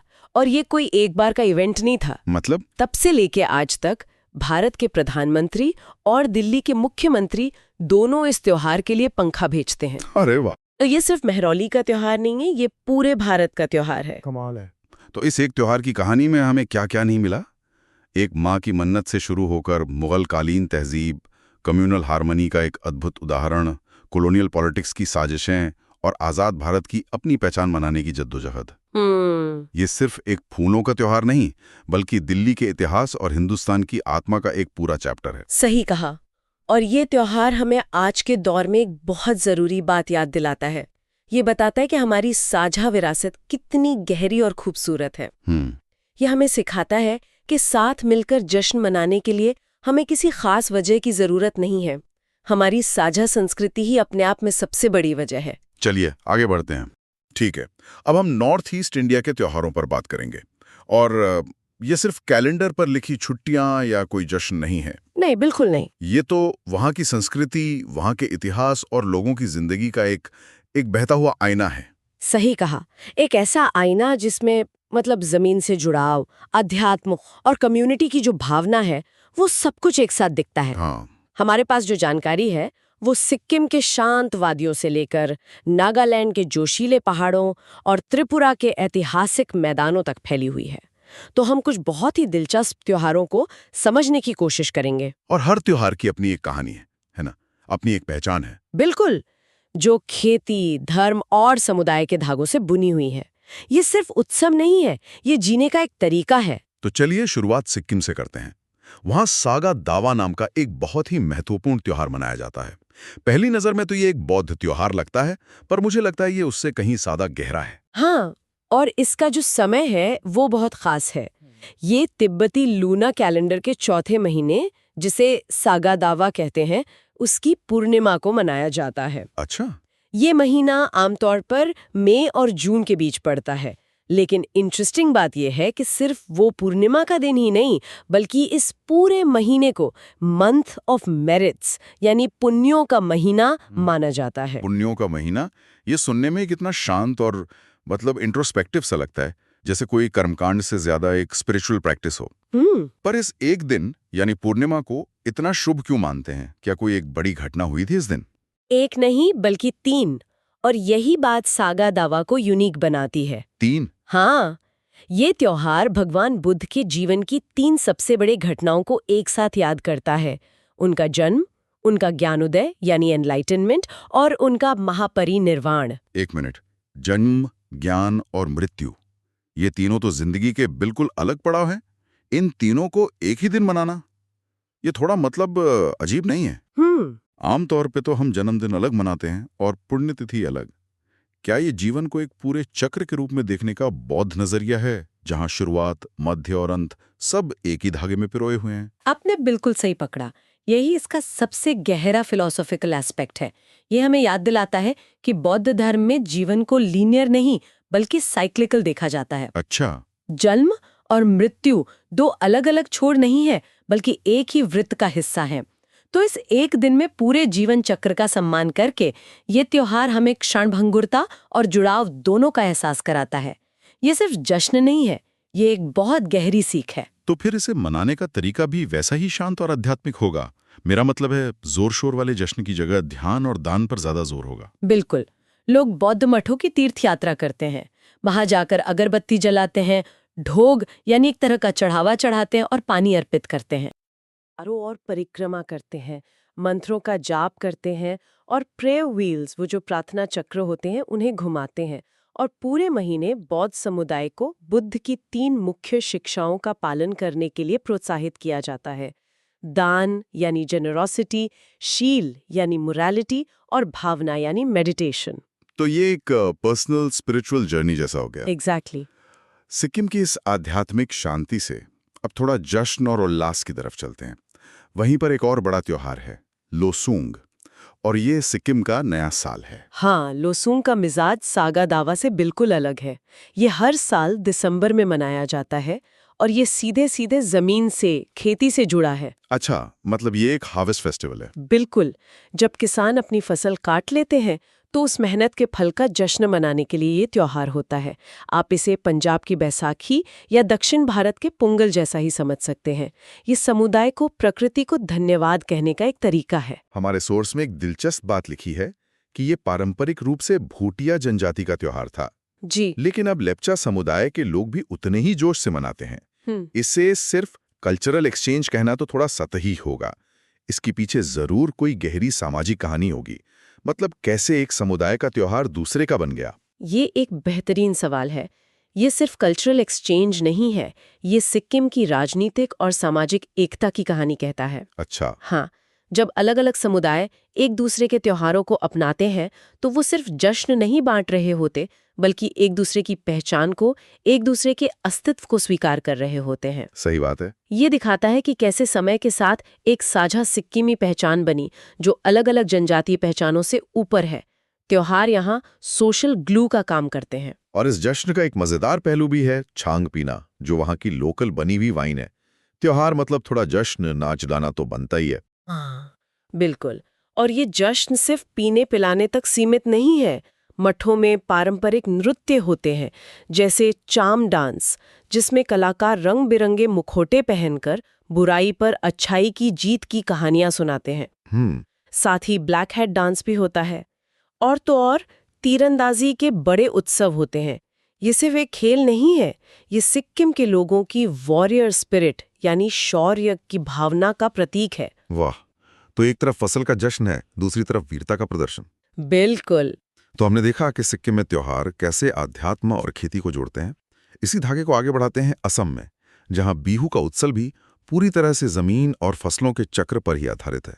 बल्कि बिहू तो असम के कैलेंडर का दिल है। दिल ही नहीं, धड़कन है।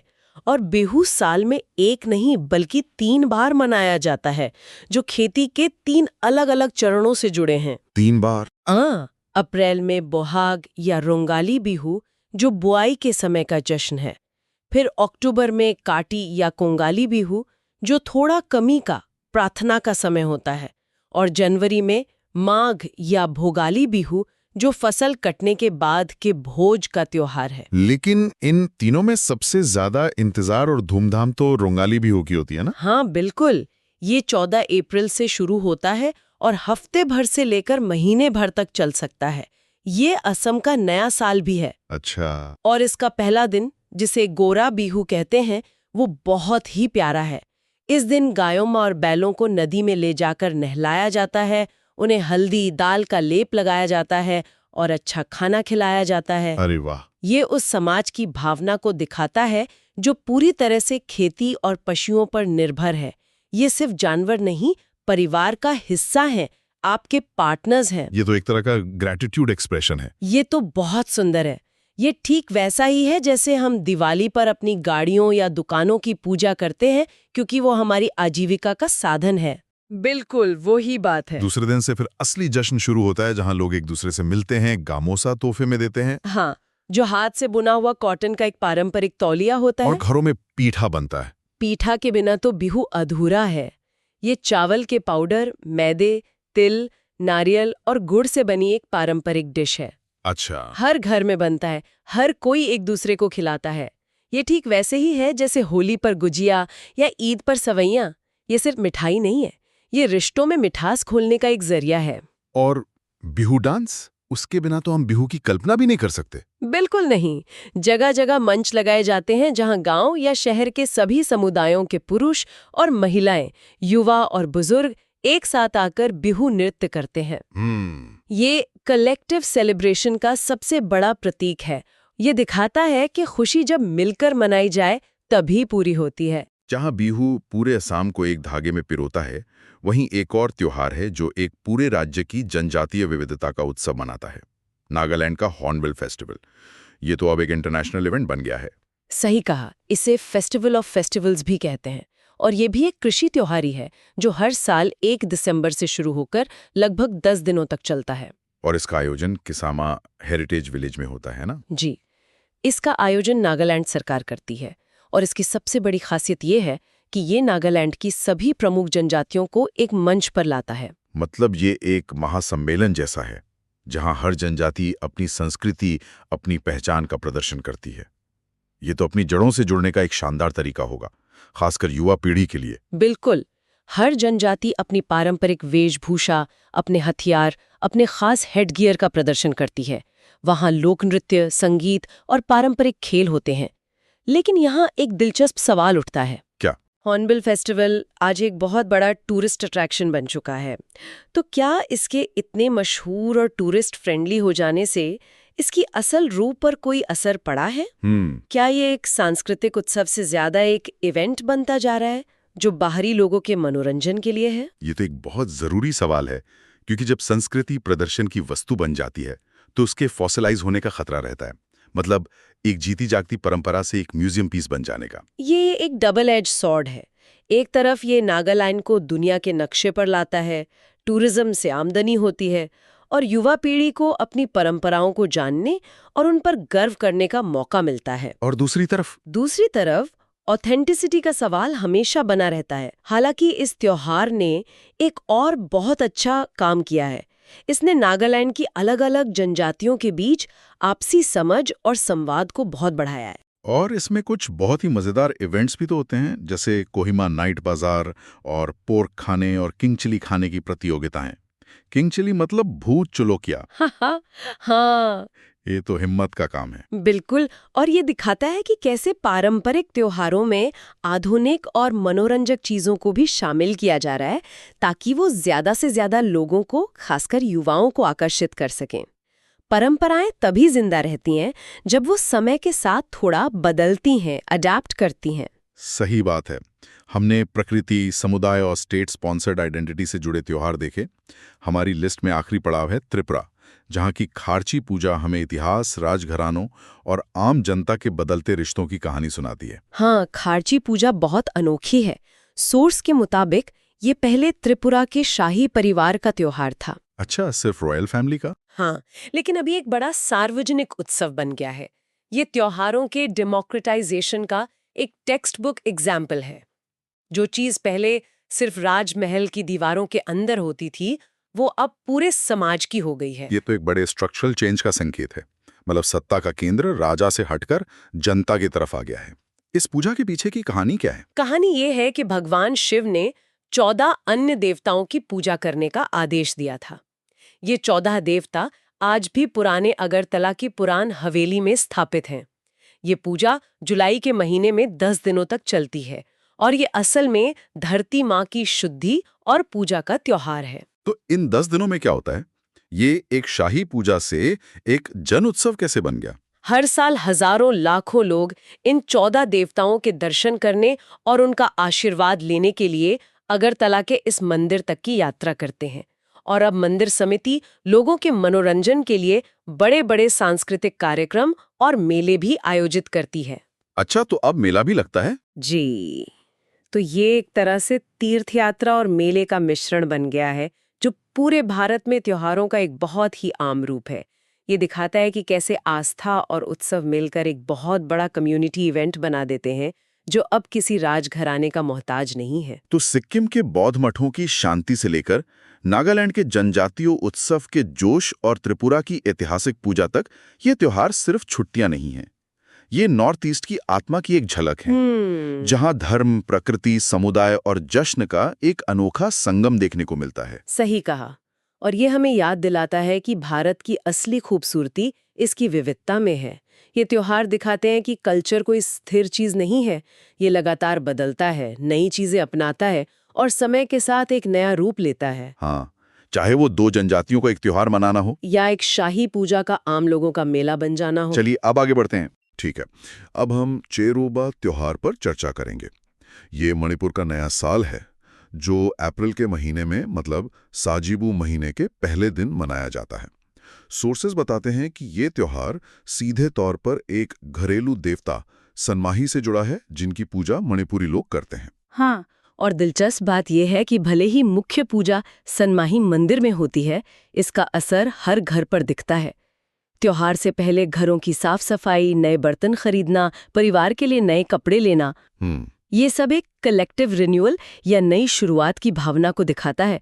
ये वैसा ही है जैसे हम दिवाली से पहले पूरे घर को चमका देते हैं। बिल्कुल, और इसमें एक बहुत ही अनोखी परंपरा है चायहुताबा चुनने की। सोचिए, पूरे साल के लिए लोगों के पापों की जिम्मेदारी लेने के लिए एक इंसान को चुना जाता है। ये एक फैसिनेटिंग कॉन्सेप्ट है। ये एक तरह का सोशल मैकेनिज्म है, जहां कम्युनिटी की कलेक्टिव गिल्ट को एक व्यक्ति पर ट्रांसफर कर दिया जाता है। अच्छा। उस व्यक्ति का नाम उस साल को दिया जाता है और वो कम्युनिटी के अच्छे बुरे भाग्य के लिए भी जिम्मेदार होता है। इसका चुनाव भी बाकायदा हॉरोस्कोप देखकर माइबा कम्युनिटी करती है। मतलब ज्योतिष और कम्युनिटी लीडरशिप कितने गहरे जुड़े हुए हैं। बिल्कुल। और एक और मजेदार रस्म है, इस दिन लोग पास की पहाड़ी पर चढ़ते हैं। मान्यता है कि ऐसा करने से उन्हें अपनी जिंदगी में और ऊंचाइयां हासिल करने में मदद मिलेगी। ये कितना सिंबॉलिक है ना। जैसे नए साल पर हम रेजोल्यूशन लेते हैं, वो लोग सचमुच एक पहाड़ चढ़कर अपनी एम्बिशन को दिखाते हैं। ये फिजिकल एक्ट और स्पिरिचुअल बिलीफ का बेहतरीन संगम है। ये सिर्फ एक रस्म नहीं, बल्कि एक साइकोलॉजिकल बूस्ट है। अगर मैं ये पहाड़ी चढ़ सकता हूँ, तो मैं जिंदगी की मुश्किलें भी पार कर सकता हूँ। चलिए मेघालय चलते हैं, वांगला त्योहार की तरफ। इसे गारो जनजाति मनाती है और ये सर्दियों की शुरुआत और फसल कटाई के बाद का संकेत है। फेस्टिवल भी कहते हैं। नाम से ही पता चलता है कि संगीत और ढोल नगाड़े इसके कोर में है। हाँ। ये त्योहार मिसी सालजोंग नाम के एक स्थानीय देवता के सम्मान में होता है, जिन्हें बहुत उदार माना जाता है।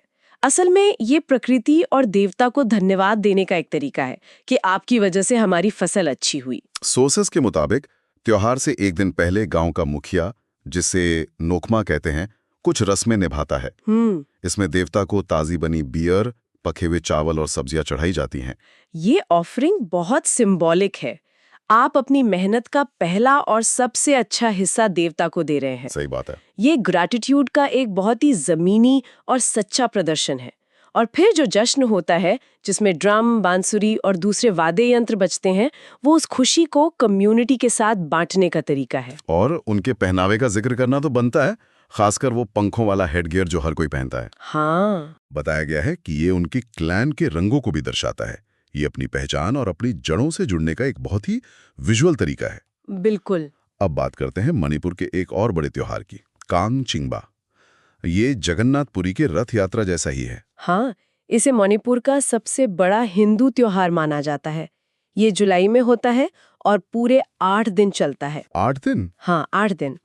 इसमें भगवान जगन्नाथ, उनके भाई बलभद्र और बहन सुभद्रा की यात्रा को रीएनैक्ट किया जाता है, ठीक वैसे ही जैसे पुरी में होता है। सोर्सेज बताते हैं कि यात्रा इम्फाल के प्रसिद्ध श्री गोविंद जी मंदिर से शुरू होती है। लकड़ी की बनी और सजी धजी मूर्तियों को विशाल रथों में ले जाया जाता है, जिन्हें कांग कहते हैं। हजारों भक्त इस यात्रा का हिस्सा बनने के लिए पूरे भारत से इम्फाल आते हैं। ये कल्चरल एक्सचेंज और धार्मिक जुड़ाव का एक बड़ा उदाहरण है। कैसे एक परंपरा एक जगह से दूसरी जगह जाती है और वहाँ के लोकल कल्चर का हिस्सा बन जाती है। सही। मूर्तियों को एक मंदिर से दूसरे मंदिर ले जाया जाता है और लोग रात भर नाच गाकर जश्न मनाते हैं। ये सिर्फ एक धार्मिक यात्रा नहीं बल्कि एक बड़ा सोशल इवेंट है। असम की तरफ बढ़े तो अंबुबाची मेला का जिक्र आता है, जो गुवाहाटी के कामाख्या मंदिर में होता है। इसे पूरब का महाकुंभ भी कहा गया है। ये मेला फर्टिलिटी रिचुअल से जुड़ा है। मान्यता यह है कि जून के महीने में देवी कामाख्या अपने वार्षिक मेंस्ट्रुअल साइकिल से गुजरती हैं। अच्छा। इस वजह से मंदिर 3 दिनों के लिए बंद कर दिया जाता है, क्योंकि इसे अशुद्ध माना जाता है। ये बहुत ही यूनिक कॉन्सेप्ट है, खासकर हमारे समाज में जहाँ मेंस्ट्रुएशन को लेकर इतने टैबूज हैं। यहाँ देवी के इसी साइकिल को सेलिब्रेट किया जा रहा है। बिल्कुल, ये प्रकृति के साइकिल, क्रिएशन और फर्टिलिटी का उत्सव है। जब 3 दिन बाद मंदिर के दरवाजे खुलते हैं तो हजारों भक्त देवी का आशीर्वाद लेने आते हैं, खासकर वो लोग जो संतान की कामना करते हैं। सोर्सेज में ये भी मेंशन है कि इस दौरान तांत्रिक गतिविधियों की घटनाएं भी बढ़ जाती हैं, जो इसे और भी रहस्यमयी बना देता है। अब नागालैंड के एक बहुत ही डिटेल त्योहार की बात करते हैं, सेकरने। इसे अंगामी जनजाति फरवरी में मनाती है। ये 10 दिनों तक चलता है। इसका दूसरा नाम फोसिन्युई है और इसकी रस्में बहुत ही स्पेसिफिक और इंटरेस्टिंग है। त्योहार शुरू होने से 1 दिन पहले गांव के कुएं को साफ किया जाता है और युवा उसकी पहरेदारी करते हैं ताकि कोई उससे पानी न ले सके। और पहले दिन जूसवा नाम की रस्म होती है, जिसमें गांव के सभी पुरुष उम्र की परवाह किए बिना उसी कुएं में नहाते हैं। ये एक तरह का प्यूरिफिकेशन रिचुअल लगता है। हाँ, और इसके बाद घर आकर एक मुर्गे को नंगे हाथों से गला घोंटकर मारा जाता है। ये बुरी आत्माओं को दूर भगाने के लिए होता है। अच्छा। इसमें भी एक और मान्यता है, अगर मुर्गे का दाहिना पैर पहले गिरता है तो इसे गुड लक माना जाता है। अरे वाह। फिर उस मरे हुए पक्षी को घर के बाहर लटका दिया जाता है। मतलब हर स्टेप का एक गहरा मतलब है। बिल्कुल। चौथे दिन से गाना बजाना और दावत शुरू होती है, जो 3 दिन चलती है। 7वें दिन युवा शिकार पे जाते हैं। ये कम्युनिटी बॉन्डिंग, सर्वाइवल स्किल्स और उत्सव का एक मिला जुला रूप है। और त्योहार के दौरान खेतों में सारा काम बंद रहता है। हाँ, ये एक तरह का फोर्स्ड रेस्ट है कम्युनिटी के लिए। 10वें दिन काम फिर से शुरू होता है। ये काम और उत्सव के बीच एक बैलेंस बनाने का पारंपरिक तरीका है। असम में ही एक और त्योहार है, माजुली फेस्टिवल, जो ज्यादा मॉडर्न लगता है। हाँ, ये असम के संस्कृति विभाग द्वारा नवंबर में आयोजित किया जाता है। इसका मकसद असम और खासकर माजुली के पारंपरिक इतिहास और गौरव को हाईलाइट करना है। इसमें सेमिनार होते हैं जो इसे दूसरे त्योहारों से अलग करता है। ये एक तरह का कल्चरल फेयर है। यहाँ माजुली और असम के आदिवासी व्यंजन, बांस के बने सामान, शॉल्स, मोतियों के गहने जैसी कलाकृतियां बिक्री के लिए रखी जाती हैं। मशहूर कलाकारों को भी बुलाया जाता है। इसमें परंपरा और कॉमर्स का मेल है। ये स्थानीय कारीगरों को एक प्लेटफॉर्म देता है और साथ ही कल्चर को प्रमोट भी करता है। अच्छा। उद्घाटन और समापन समारोह में स्थानीय देवता का आवाहन किया जाता है, जो इसकी जड़ों को परंपरा से जोड़े रखता है। एक त्योहार है जो नागा जनजातियों की कई शाखाओं को एक साथ लाता है, लुई नाइगी। ये नागालैंड और मणिपुर के नागा बहुल इलाकों में 15 फरवरी को मनाया जाता है। ये फसल कटाई के अंत और बीज बोने के मौसम की शुरुआत का प्रतीक है। इसका सबसे बड़ा महत्व ये है कि नागाओं के एग्रीकल्चरल और नॉन एग्रीकल्चरल कम्युनिटीज को करीब लाता है। मतलब ये एकता का त्योहार है। इसका मकसद शांति और सद्भाव का संदेश फैलाना है। इसमें बीज बोने से पहले उनका आशीर्वाद लेने की रस्में होती हैं ताकि फसल अच्छी हो। और साथ में कम्युनिटी फीस्ट, पारंपरिक नृत्य और अपने कबीले या जनजाति के रंगों का प्रदर्शन, ये सब अपनी आइडेंटिटी को सेलिब्रेट करने और दूसरी कम्युनिटीज के साथ जुड़ने का एक खूबसूरत तरीका है। आखिर में बात करते हैं अरुणाचल प्रदेश के ड्री फेस्टिवल की। इसे मुख्य रूप से आपातानी जनजाति मनाती है। ये 5 जुलाई को जीरो घाटी में मनाया जाता है और ये वहाँ के सबसे बड़े त्योहारों में से एक है। जी। इसमें 4 मुख्य देवताओं तामू, मेती, दानी और हरनियांग को अच्छी फसल के लिए प्रार्थना और प्रसाद चढ़ाया जाता है। इसका सबसे यूनिक पॉइंट मुझे ये लगा कि इसमें सभी उपस्थित लोगों को खीरा बांटा जाता है, जो अच्छी फसल का प्रतीक है। हाँ, कितना सरल और जमीन से जुड़ा हुआ सिंबल है। बिल्कुल। ये दिखाता है कि इन त्योहारों का कोर नेचर से कितना जुड़ा हुआ है। खीरा, जो उस मौसम की एक सामान्य उपज है, उसे ही अच्छी फसल का प्रतीक बना दिया गया। सही। इसके अलावा पारंपरिक व्यंजन, घर की बनी वाइन और राइस मिलेट बियर के साथ जश्न मनाया जाता है। ये प्रकृति, समुदाय और उत्सव का एक संपूर्ण चक्र है। चलिए आगे बढ़ते हैं। ठीक है, अब हम भारत के मेलों पर चर्चा करेंगे। अच्छा टॉपिक है, क्योंकि जब हम मेला शब्द सुनते हैं तो दिमाग में बस झूले, चाट पकौड़ी और भीड़ ही आती है। बिल्कुल, लेकिन हमारे पास जो सोर्सेज हैं वो दिखाते हैं कि ये तो बस सरफेस लेवल की बात है। हाँ, सोर्स के हिसाब से देखें तो मेला क्या है? एक तरह की टेम्पररी गैदरिंग जहां लोग अलग अलग एक्टिविटीज के लिए जमा होते हैं। ये धार्मिक हो सकता है, एंटरटेनमेंट के लिए हो सकता है, या फिर कमर्शियल यानी खरीद फरोख्त के लिए। और भारत में तो मेलों का कॉन्सेप्ट सोसाइटी के डीएनए में है। हाँ? ये सिर्फ भीड़ नहीं है, ये एक कलेक्टिव कॉन्शियसनेस का हिस्सा है। कलेक्टिव कॉन्शियसनेस मतलब ये सिर्फ लाखों अलग अलग लोगों का जमावड़ा नहीं है। उस मोमेंट में वहां मौजूद हर व्यक्ति एक ही चीज सोच रहा है, एक ही आस्था से जुड़ा है। एक अनोखी कलेक्टिव एनर्जी पैदा होती है जो शहरों में रोज नहीं दिखती। सही बात है। ये एक ऐसी जगह है जहां गांव, शहर, अमीर, गरीब सब एक साथ आते हैं। ये सोशल फैब्रिक को बुनने का एक जरिया है। एक तरह का सोशल रीसेट बटन जहां कम्युनिटी की फीलिंग सबसे मजबूत होती है। तो चलिए इस सिलसिले को शुरू करते हैं दुनिया के सबसे बड़े जमावड़े से, कुंभ मेला। हाँ, यहीं से शुरू करना ही सही है। The mother of all gatherings. Kumbh Mela, सच में इसका स्केल इमेजिन करना भी मुश्किल है। सोर्स साफ साफ कहता है ये दुनिया की सबसे बड़ी रिलीजियस गैदरिंग है। सबसे बड़ी। हर दिन लाखों लोग सिर्फ एक डुबकी लगाने आते हैं। ये किसी वर्ल्ड कप फाइनल या ओलंपिक से भी कहीं कहीं ज्यादा बड़ा है। और ये बार बार होता है। हाँ, और वो भी बिना किसी ग्लोबल मीडिया कैंपेन के, बिना किसी टिकट के। लोग बस आस्था के सहारे चले आते हैं। एग्जैक्टली। और वो डुबकी सिर्फ एक रिचुअल नहीं है, वो करोड़ों लोगों की आस्था का प्रतीक है। ये कलेक्टिव एक्ट ऑफ फेथ है। और ये सब होता है 4 खास जगहों पर: प्रयागराज, हरिद्वार, नासिक, त्रिंबक और उज्जैन। ये 4 पॉइंट्स भारत के स्पिरिचुअल मैप पर जैसे 4 खंभे हैं। और यहीं पर कहानी और भी इंटरेस्टिंग हो जाती है। इसके पीछे एक पूरी मिथोलॉजी है। समुद्र मंथन की कहानी। हाँ, समुद्र मंथन, जब देवता और असुरों ने अमृत के लिए सागर को मथा था। ये कहानी हम सब ने बचपन में सुनी है। हाँ, लेकिन अक्सर हम उसे सिर्फ एक कहानी की तरह देखते हैं। यहाँ वो कहानी जमीन से जुड़ जाती है। कैसे? सोर्स बताता है कि जब अमृत निकला तो उसे एक कुंभ यानी घड़े में रखा गया। कुंभ मतलब घड़ा। ओके। और फिर जो देवताओं और असुरों की लड़ाई हुई, उसमें भगवान विष्णु जब उस घड़े को ले जा रहे थे तो अमृत की कुछ बूंदें इन 4 जगहों पर गिरी। अच्छा।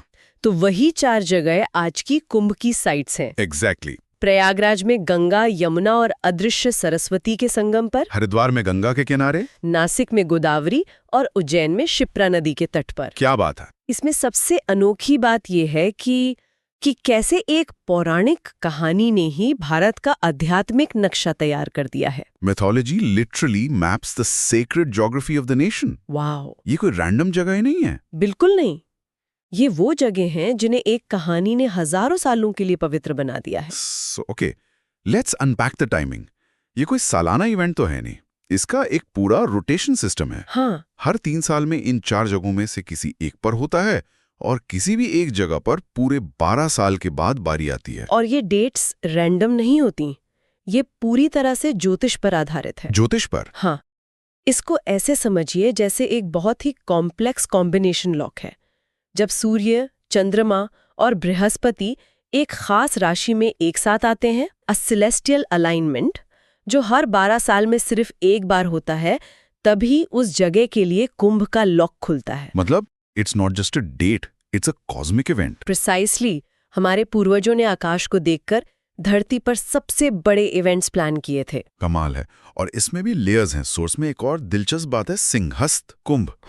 जब नासिक और उज्जैन में मिला तब होता है जब कोई ग्रह सिंह राशि मतलब लियो में हो। ये दिखाता है कि आस्था और एस्ट्रोनॉमी कितने गहरे जुड़े हुए हैं। और इसकी भी वेरिएशंस है। हरिद्वार और प्रयागराज में हर 6 साल में अर्ध कुंभ भी होता है। हाँ, और एक महाकुंभ भी जो 144 साल में एक बार होता है। सोचिए 144 साल। जेनरेशंस की प्लानिंग लगती होगी। दादा परदादा ने जो देखा होगा उसे देखने का मौका कई पीढ़ियों बाद मिलता है। और इलाहाबाद में माढ़ कुंभ तो हर साल जनवरी-फरवरी में होता है। So if we connect this to the bigger picture, Kumbh सिर्फ एक मेला नहीं है, ये आस्था पर बना एक अस्थायी शहर है, एक टेंट सिटी। हाँ, जो रातों रात खड़ी हो जाती है। सोचने वाली बात यह है कि मॉडर्न अर्बन प्लानर्स सालों लगाते हैं एक शहर बसाने में। सही बात। यहाँ एक पूरा शहर जिसमें अस्पताल, पुलिस स्टेशन, सेक्टर, पक्की सड़कें, सैनिटेशन, सब कुछ है, वो कुछ हफ्तों में खड़ा होता है और फिर गायब हो जाता है। ये तो कमाल है। मतलब पूरा का पूरा इंफ्रास्ट्रक्चर लाखों लोगों के लिए। बिल्कुल। ये फेथ ड्रिवन टेम्पररी अर्बनाइजेशन का एक ऐसा मॉडल है जो दुनिया के बड़े से बड़े मैनेजमेंट स्कूल्स के लिए एक लेसन है। सच में एक केस स्टडी है। हाँ, यहाँ मॉड्यूलर डिजाइन का इस्तेमाल होता है, रैपिड डिप्लॉयमेंट और डीकंस्ट्रक्शन होता है। लाखों लोगों के लिए सैनिटेशन मैनेज करना, ये अपने आप में एक मिरेकल है। तो आस्था के इस महासागर से अब हम चलते हैं बिहार के सोनपुर। यहाँ का मेला भी बहुत बड़ा है लेकिन फोकस बिल्कुल अलग है।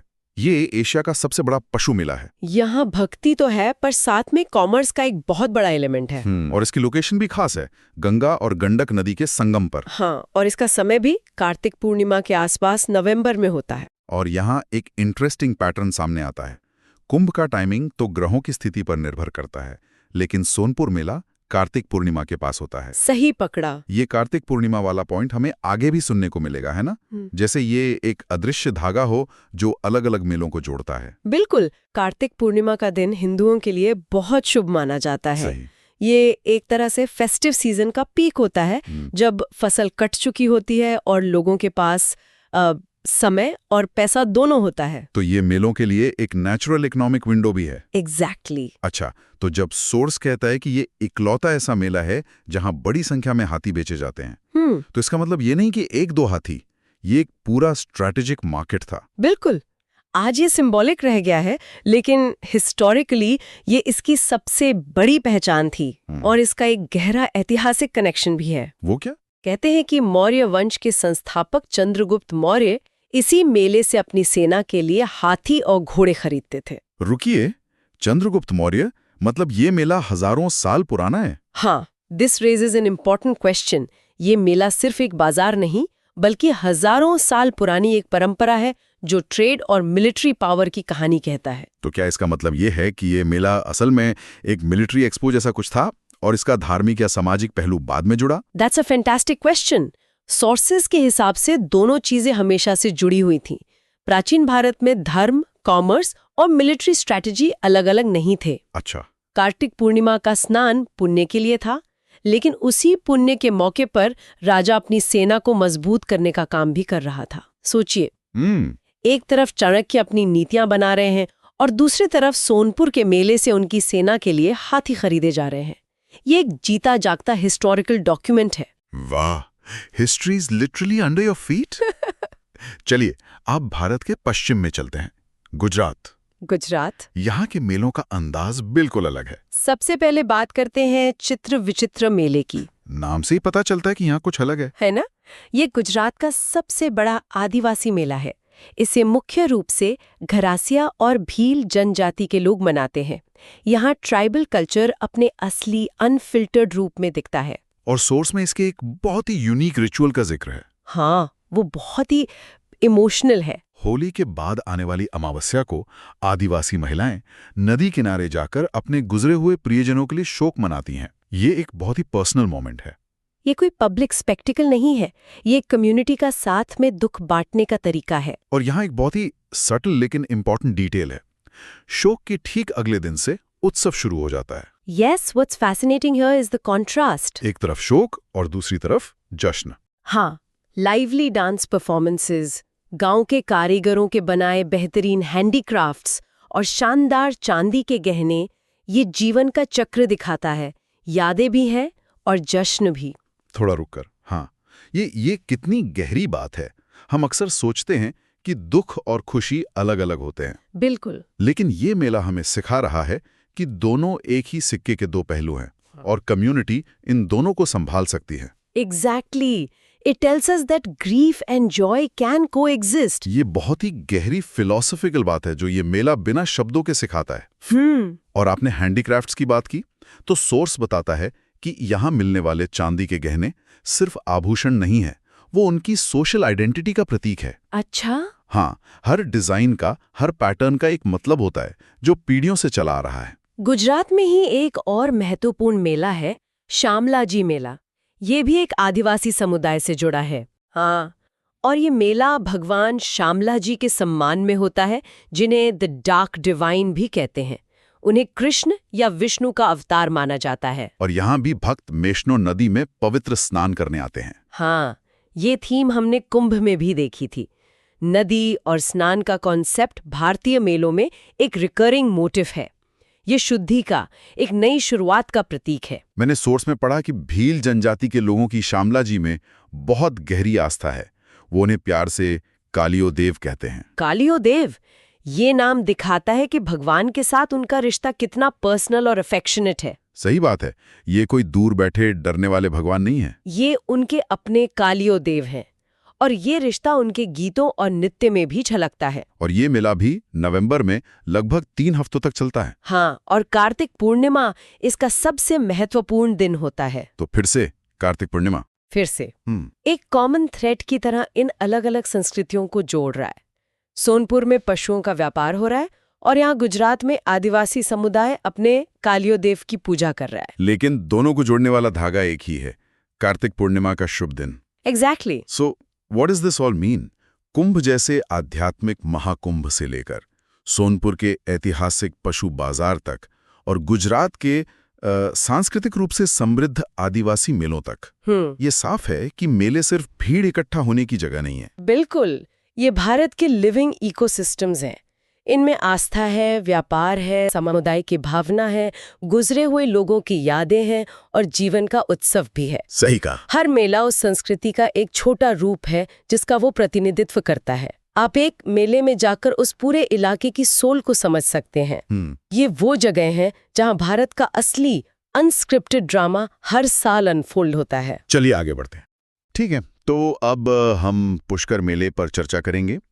जब भी हम राजस्थान के बारे में सोचते हैं तो रंग, रेगिस्तान, ऊंट और विशाल मेले, ये सब दिमाग में आता है। और पुष्कर मेला शायद इन सब का सबसे बड़ा प्रतीक है। हमारे सोर्सेज, खासकर नितिन सिंगानिया की किताब बताती हैं कि ये कार्तिक पूर्णिमा पर शुरू होता है, और ये दुनिया के सबसे बड़े ऊंट और मवेशियों के मेलों में से एक है। लेकिन आज हम सिर्फ ये नहीं देखेंगे कि इन मेलों में क्या होता है, बल्कि ये समझने की कोशिश करेंगे कि ये मेले भारत की अर्थव्यवस्था, समाज और आस्था के बारे में क्या बताते हैं। और पुष्कर मेले से ही शुरू करते हैं। सोर्स में एक बहुत दिलचस्प बात लिखी है। क्या? कि है तो ये कैटल फेयर है ना, जहाँ किसान अपने मवेशी खरीदते बेचते हैं। हाँ, बिल्कुल। लेकिन ज्यादातर जो खरीद बिक्री है वो मेला आधिकारिक तौर पर शुरू होने से पहले ही हो जाती है। अच्छा। हाँ, तो ये मुझे थोड़ा अजीब लगा। मतलब अगर व्यापार पहले ही हो गया तो फिर मेले का मकसद क्या रह गया? ये एक बेहतरीन सवाल है, और यही इस मेले के बदलते हुए स्वरूप को दिखाता है। देखिए, दशकों पहले पुष्कर मुख्य रूप से एक एग्रीकल्चरल और कमर्शियल इवेंट था। दूर दूर से किसान और व्यापारी आते थे, और यही उनके लिए साल का सबसे बड़ा बाजार होता था। लेकिन जैसे जैसे भारत में टूरिज्म बढ़ा, खासकर इंटरनेशनल टूरिज्म, पुष्कर का जो कैरेक्टर है वो बदलने लगा। अच्छा। जो कभी एक जरूरत पर आधारित बाजार था, वो अब एक कल्चरल स्पेक्टिकल, या कह लें कि एक भव्य सांस्कृतिक प्रदर्शन बन गया है। इसका मतलब व्यापार पीछे छूट गया और मनोरंजन आगे आ गया। बिल्कुल, आप इसे कमोडिफिकेशन ऑफ कल्चर भी कह सकते हैं। व्यापार अब भी होता है, लेकिन वो अब बैकस्टेज चला गया है। असली शो अब पर्यटकों के लिए है। सही है। वो ऊंट और घोड़े खरीदने नहीं आते, वो एक एग्जॉटिक अनुभव खरीदने आते हैं। और इसीलिए अब मेले का फोकस ऊंटों की दौड़, मूंछों की प्रतियोगिता, पगड़ी बांधने की प्रतियोगिता, इन सब पर ज्यादा है। मूंछों की प्रतियोगिता, हाँ। मतलब सबसे अच्छी मूंछ रखने के लिए कंपटीशन। हाँ, और ये सारी गतिविधियां मेले को ज्यादा टूरिस्ट फ्रेंडली बनाती हैं। लेकिन इस बदलाव का स्थानीय किसानों पर क्या असर पड़ा होगा? मेरा मतलब, क्या पर्यटन से होने वाली कमाई ने पारंपरिक व्यापार के बदलते तरीकों की भरपाई कर दी है? ये एक बहुत ही कॉम्प्लेक्स मुद्दा है। एक तरफ हाँ, होटलों, गाइडों और दुकानदारों को पर्यटन से बहुत फायदा हुआ है, लेकिन दूसरी तरफ पारंपरिक पशु व्यापारियों के लिए शायद ये मेला उतना फायदेमंद नहीं रहा। क्यों? अब ये एक इवेंट बन गया है जिसकी टिकटें होती हैं, महंगे होटल होते हैं। हो सकता है कि छोटे किसानों के लिए अब ये उतना एक्सेसिबल न रहा हो। तो हाँ, अर्थव्यवस्था को फायदा हुआ है, लेकिन उस फायदे का बंटवारा कैसे हुआ है, ये एक अलग बहस है। ये तो बिल्कुल सही बात है। और राजस्थान की बात चली रही है तो जैसलमेर के डेजर्ट फेस्टिवल का भी जिक्र है हमारे सोर्सेज में। ये फरवरी में 3 दिन का एक बड़ा आयोजन होता है। तो पुष्कर और इसमें क्या फर्क है? ये भी वैसा ही एक टूरिस्ट सेंट्रिक इवेंट लगता है। आप सही कह रहे हैं, ये भी टूरिस्ट सेंट्रिक है, लेकिन दोनों के डीएनए में एक बुनियादी फर्क है। पुष्कर मेला एक प्राचीन ऑर्गेनिक मेला था जो धीरे धीरे एक पर्यटन स्थल में बदल गया, जबकि जैसलमेर डेजर्ट फेस्टिवल, जिसे मरु महोत्सव भी कहते हैं, उसे शुरू से ही पर्यटन को बढ़ावा देने के लिए एक क्यूरेटेड एक्सपीरियंस के तौर पर डिजाइन किया गया था। अच्छा, तो ये एक तरह से डिजाइन फेस्टिवल है। बिल्कुल। इसका मकसद ही राजस्थान की संस्कृति को एक पैकेज के रूप में पर्यटकों के सामने पेश करना है। सोर्स में ऊंट की दौड़, पगड़ी बांधने की प्रतियोगिता जैसी चीजों का जिक्र है। ये सब सुनने में तो बहुत मजेदार लगता है, लेकिन क्या ये सिर्फ पर्यटकों को आकर्षित करने के लिए है या इनका स्थानीय संस्कृति में कोई गहरा महत्व भी है? ज्यादातर ये गतिविधियां स्थानीय संस्कृति के ही हिस्से हैं, लेकिन उन्हें अब एक प्रतियोगिता के रूप में पेश किया जाता है ताकि पर्यटकों को मजा आए। जैसे पगड़ी पहनना या मूछ रखना राजस्थानी गौरव का प्रतीक रहा है। हाँ, वो तो है। लेकिन सबसे लंबे मूछ की प्रतियोगिता साफ तौर पर एक मनोरंजक गतिविधि है। यहाँ ऑथेंटिसिटी और परफॉर्मेंस के बीच एक पतली रेखा है। समझ गया। सोर्स में एक बहुत खूबसूरत बात का जिक्र है, चांदनी रात में रेत के टीलों पर होने वाले लोक संगीत कार्यक्रम। ये शायद उस अनुभव का सबसे ऑथेंटिक हिस्सा है जो पर्यटकों को सीधे उस क्षेत्र के आत्मा से जोड़ता है। वो तो बहुत ही जादुई लगता होगा सुनने में। तो हमने अब तक व्यापार और पर्यटन पर केंद्रित मेलों की बात की, लेकिन कुछ मेले आज भी अपनी आध्यात्मिक जड़ों से गहरे जुड़े हुए हैं, जैसे बीकानेर का कोलायत मेला। हाँ, इसे कपिल मुनि मेला भी कहते हैं, और ये एक बहुत महत्वपूर्ण अंतर है। कोलायत मेले का केंद्र बिंदु व्यापार या पर्यटन नहीं, बल्कि आस्था है, स्पिरिचुअलिटी है। मतलब यहाँ का मुख्य आकर्षण कार्तिक पूर्णिमा के दिन पवित्र कोलायत झील में डुबकी लगाना है। ऐसी मान्यता है कि इससे पाप धुल जाते हैं। अच्छा। और ये मेला महान ऋषि कपिल मुनि को समर्पित है, जो सांख्य दर्शन मतलब सांख्य स्कूल ऑफ फिलॉसफी के प्रणेता माने जाते हैं। अरे वाह, ये तो यूपीएससी के लिहाज से एक बहुत महत्वपूर्ण पॉइंट है। बिल्कुल। तो ये मेला सिर्फ एक धार्मिक आयोजन नहीं, बल्कि भारत की इंटेलेक्चुअल हिस्ट्री से भी जुड़ा है। एकदम सही। और यहाँ धर्म और जीवन यापन कैसे एक दूसरे से गुंथे हुए हैं वो भी दिखता है। पवित्र झील में डुबकी लगाने के साथ साथ यहाँ एक बड़ा पशु मेला भी लगता है। तो यहाँ भी धर्म और व्यापार का संगम है। हाँ, और यही भारत की खासियत है। हमारे यहाँ तीर्थ यात्रा सिर्फ एक आध्यात्मिक सफर नहीं होती थी, ये देश के अलग अलग हिस्सों के लोगों को जोड़ने और व्यापार करने का एक माध्यम भी थी। सही बात है। लोग मोक्ष की कामना करने भी आते हैं और अपनी आजीविका चलाने भी। ये दिखाता है कि स्पिरिचुअलिटी और वर्ल्डली लाइफ हमारे समाज में अलग अलग नहीं, बल्कि एक साथ चलती हैं। तो कोलायत में हमने देखा कि कैसे आस्था और व्यापार सदियों से एक साथ चल रहे हैं। लेकिन क्या भारत में हर बड़ा मेला इतनी गहरी धार्मिक या ऐतिहासिक जड़ों से ही जुड़ा है, या कोई आधुनिक मेले भी हैं? इसका जवाब शायद हरियाणा के सूरजकुंड क्राफ्ट्स मेले में मिलता है। आपने बिल्कुल सही नब्ज पकड़ी है। सूरजकुंड मेला एक बिल्कुल आधुनिक अवधारणा है, एक मॉडर्न कॉन्सेप्ट। ये किसी धार्मिक कहानी या प्राचीन परंपरा पर आधारित नहीं है। तो फिर इसका मकसद क्या है? ये एक इंटरनेशनल क्राफ्ट्स फेयर है, जिसे सरकार ने भारत के पारंपरिक शिल्प और कारीगरों को बढ़ावा देने के लिए एक प्लेटफॉर्म के रूप में बनाया है। अच्छा, मतलब ये सरकार की एक पहल है। जी। सोर्स कहता है कि यहाँ मिट्टी के बर्तन, बुनाई, मूर्तिकला से लेकर धातु और लकड़ी का काम सब कुछ मिलता है, और वर्कशॉप्स भी होती हैं। हाँ, और इसका इकोनॉमिक और कल्चरल इम्पैक्ट बहुत बड़ा है। ये मेला एक डायरेक्ट इंटरवेंशन है जिसका मकसद कारीगरों को बिचौलियों मतलब मिडलमैन से बचाकर सीधे ग्राहकों से जोड़ना है। इससे तो रूरल नॉन फार्म इकोनॉमी को बहुत बल मिलता होगा। बहुत ज्यादा। और हर साल एक थीम स्टेट चुना जाता है, जिससे देश के अलग अलग यहाँ तक कि कम ज्ञात राज्यों की कला को भी एक राष्ट्रीय मंच मिलता है। वाह, ये तो एक भारत श्रेष्ठ भारत का एक जीता जागता उदाहरण है। बिल्कुल। लेकिन क्या इन कारीगरों को मशीन मेड सामान से कंपटीशन जैसी चुनौतियों का सामना नहीं करना पड़ता? बिल्कुल करना पड़ता है, और यही सूरजकुंड जैसे मंचों की अहमियत है। जब ग्राहक कारीगर को काम करते हुए देखता है, उस कला के पीछे की मेहनत और कहानी को समझता है, तो वो सिर्फ एक प्रोडक्ट नहीं खरीदता, बल्कि एक कला का टुकड़ा खरीदता है। हाँ, एक कनेक्शन बन जाता है। हाँ, वो उस कला को जीवित रखने में भागीदार बनता है। और हाँ, मेले में मिलने वाले अलग अलग राज्यों के पारंपरिक भोजन का तो कहना ही क्या। वो तो है। ये सच में एक ही जगह पर पूरे भारत की झलक देखने जैसा है। चलिए, सूरजकुंड से बिल्कुल विपरीत, जहां कला और कॉमर्स केंद्र में है, अब एक ऐसे मेले की बात करते हैं जहां सिर्फ और सिर्फ आस्था का सैलाब उमड़ता है।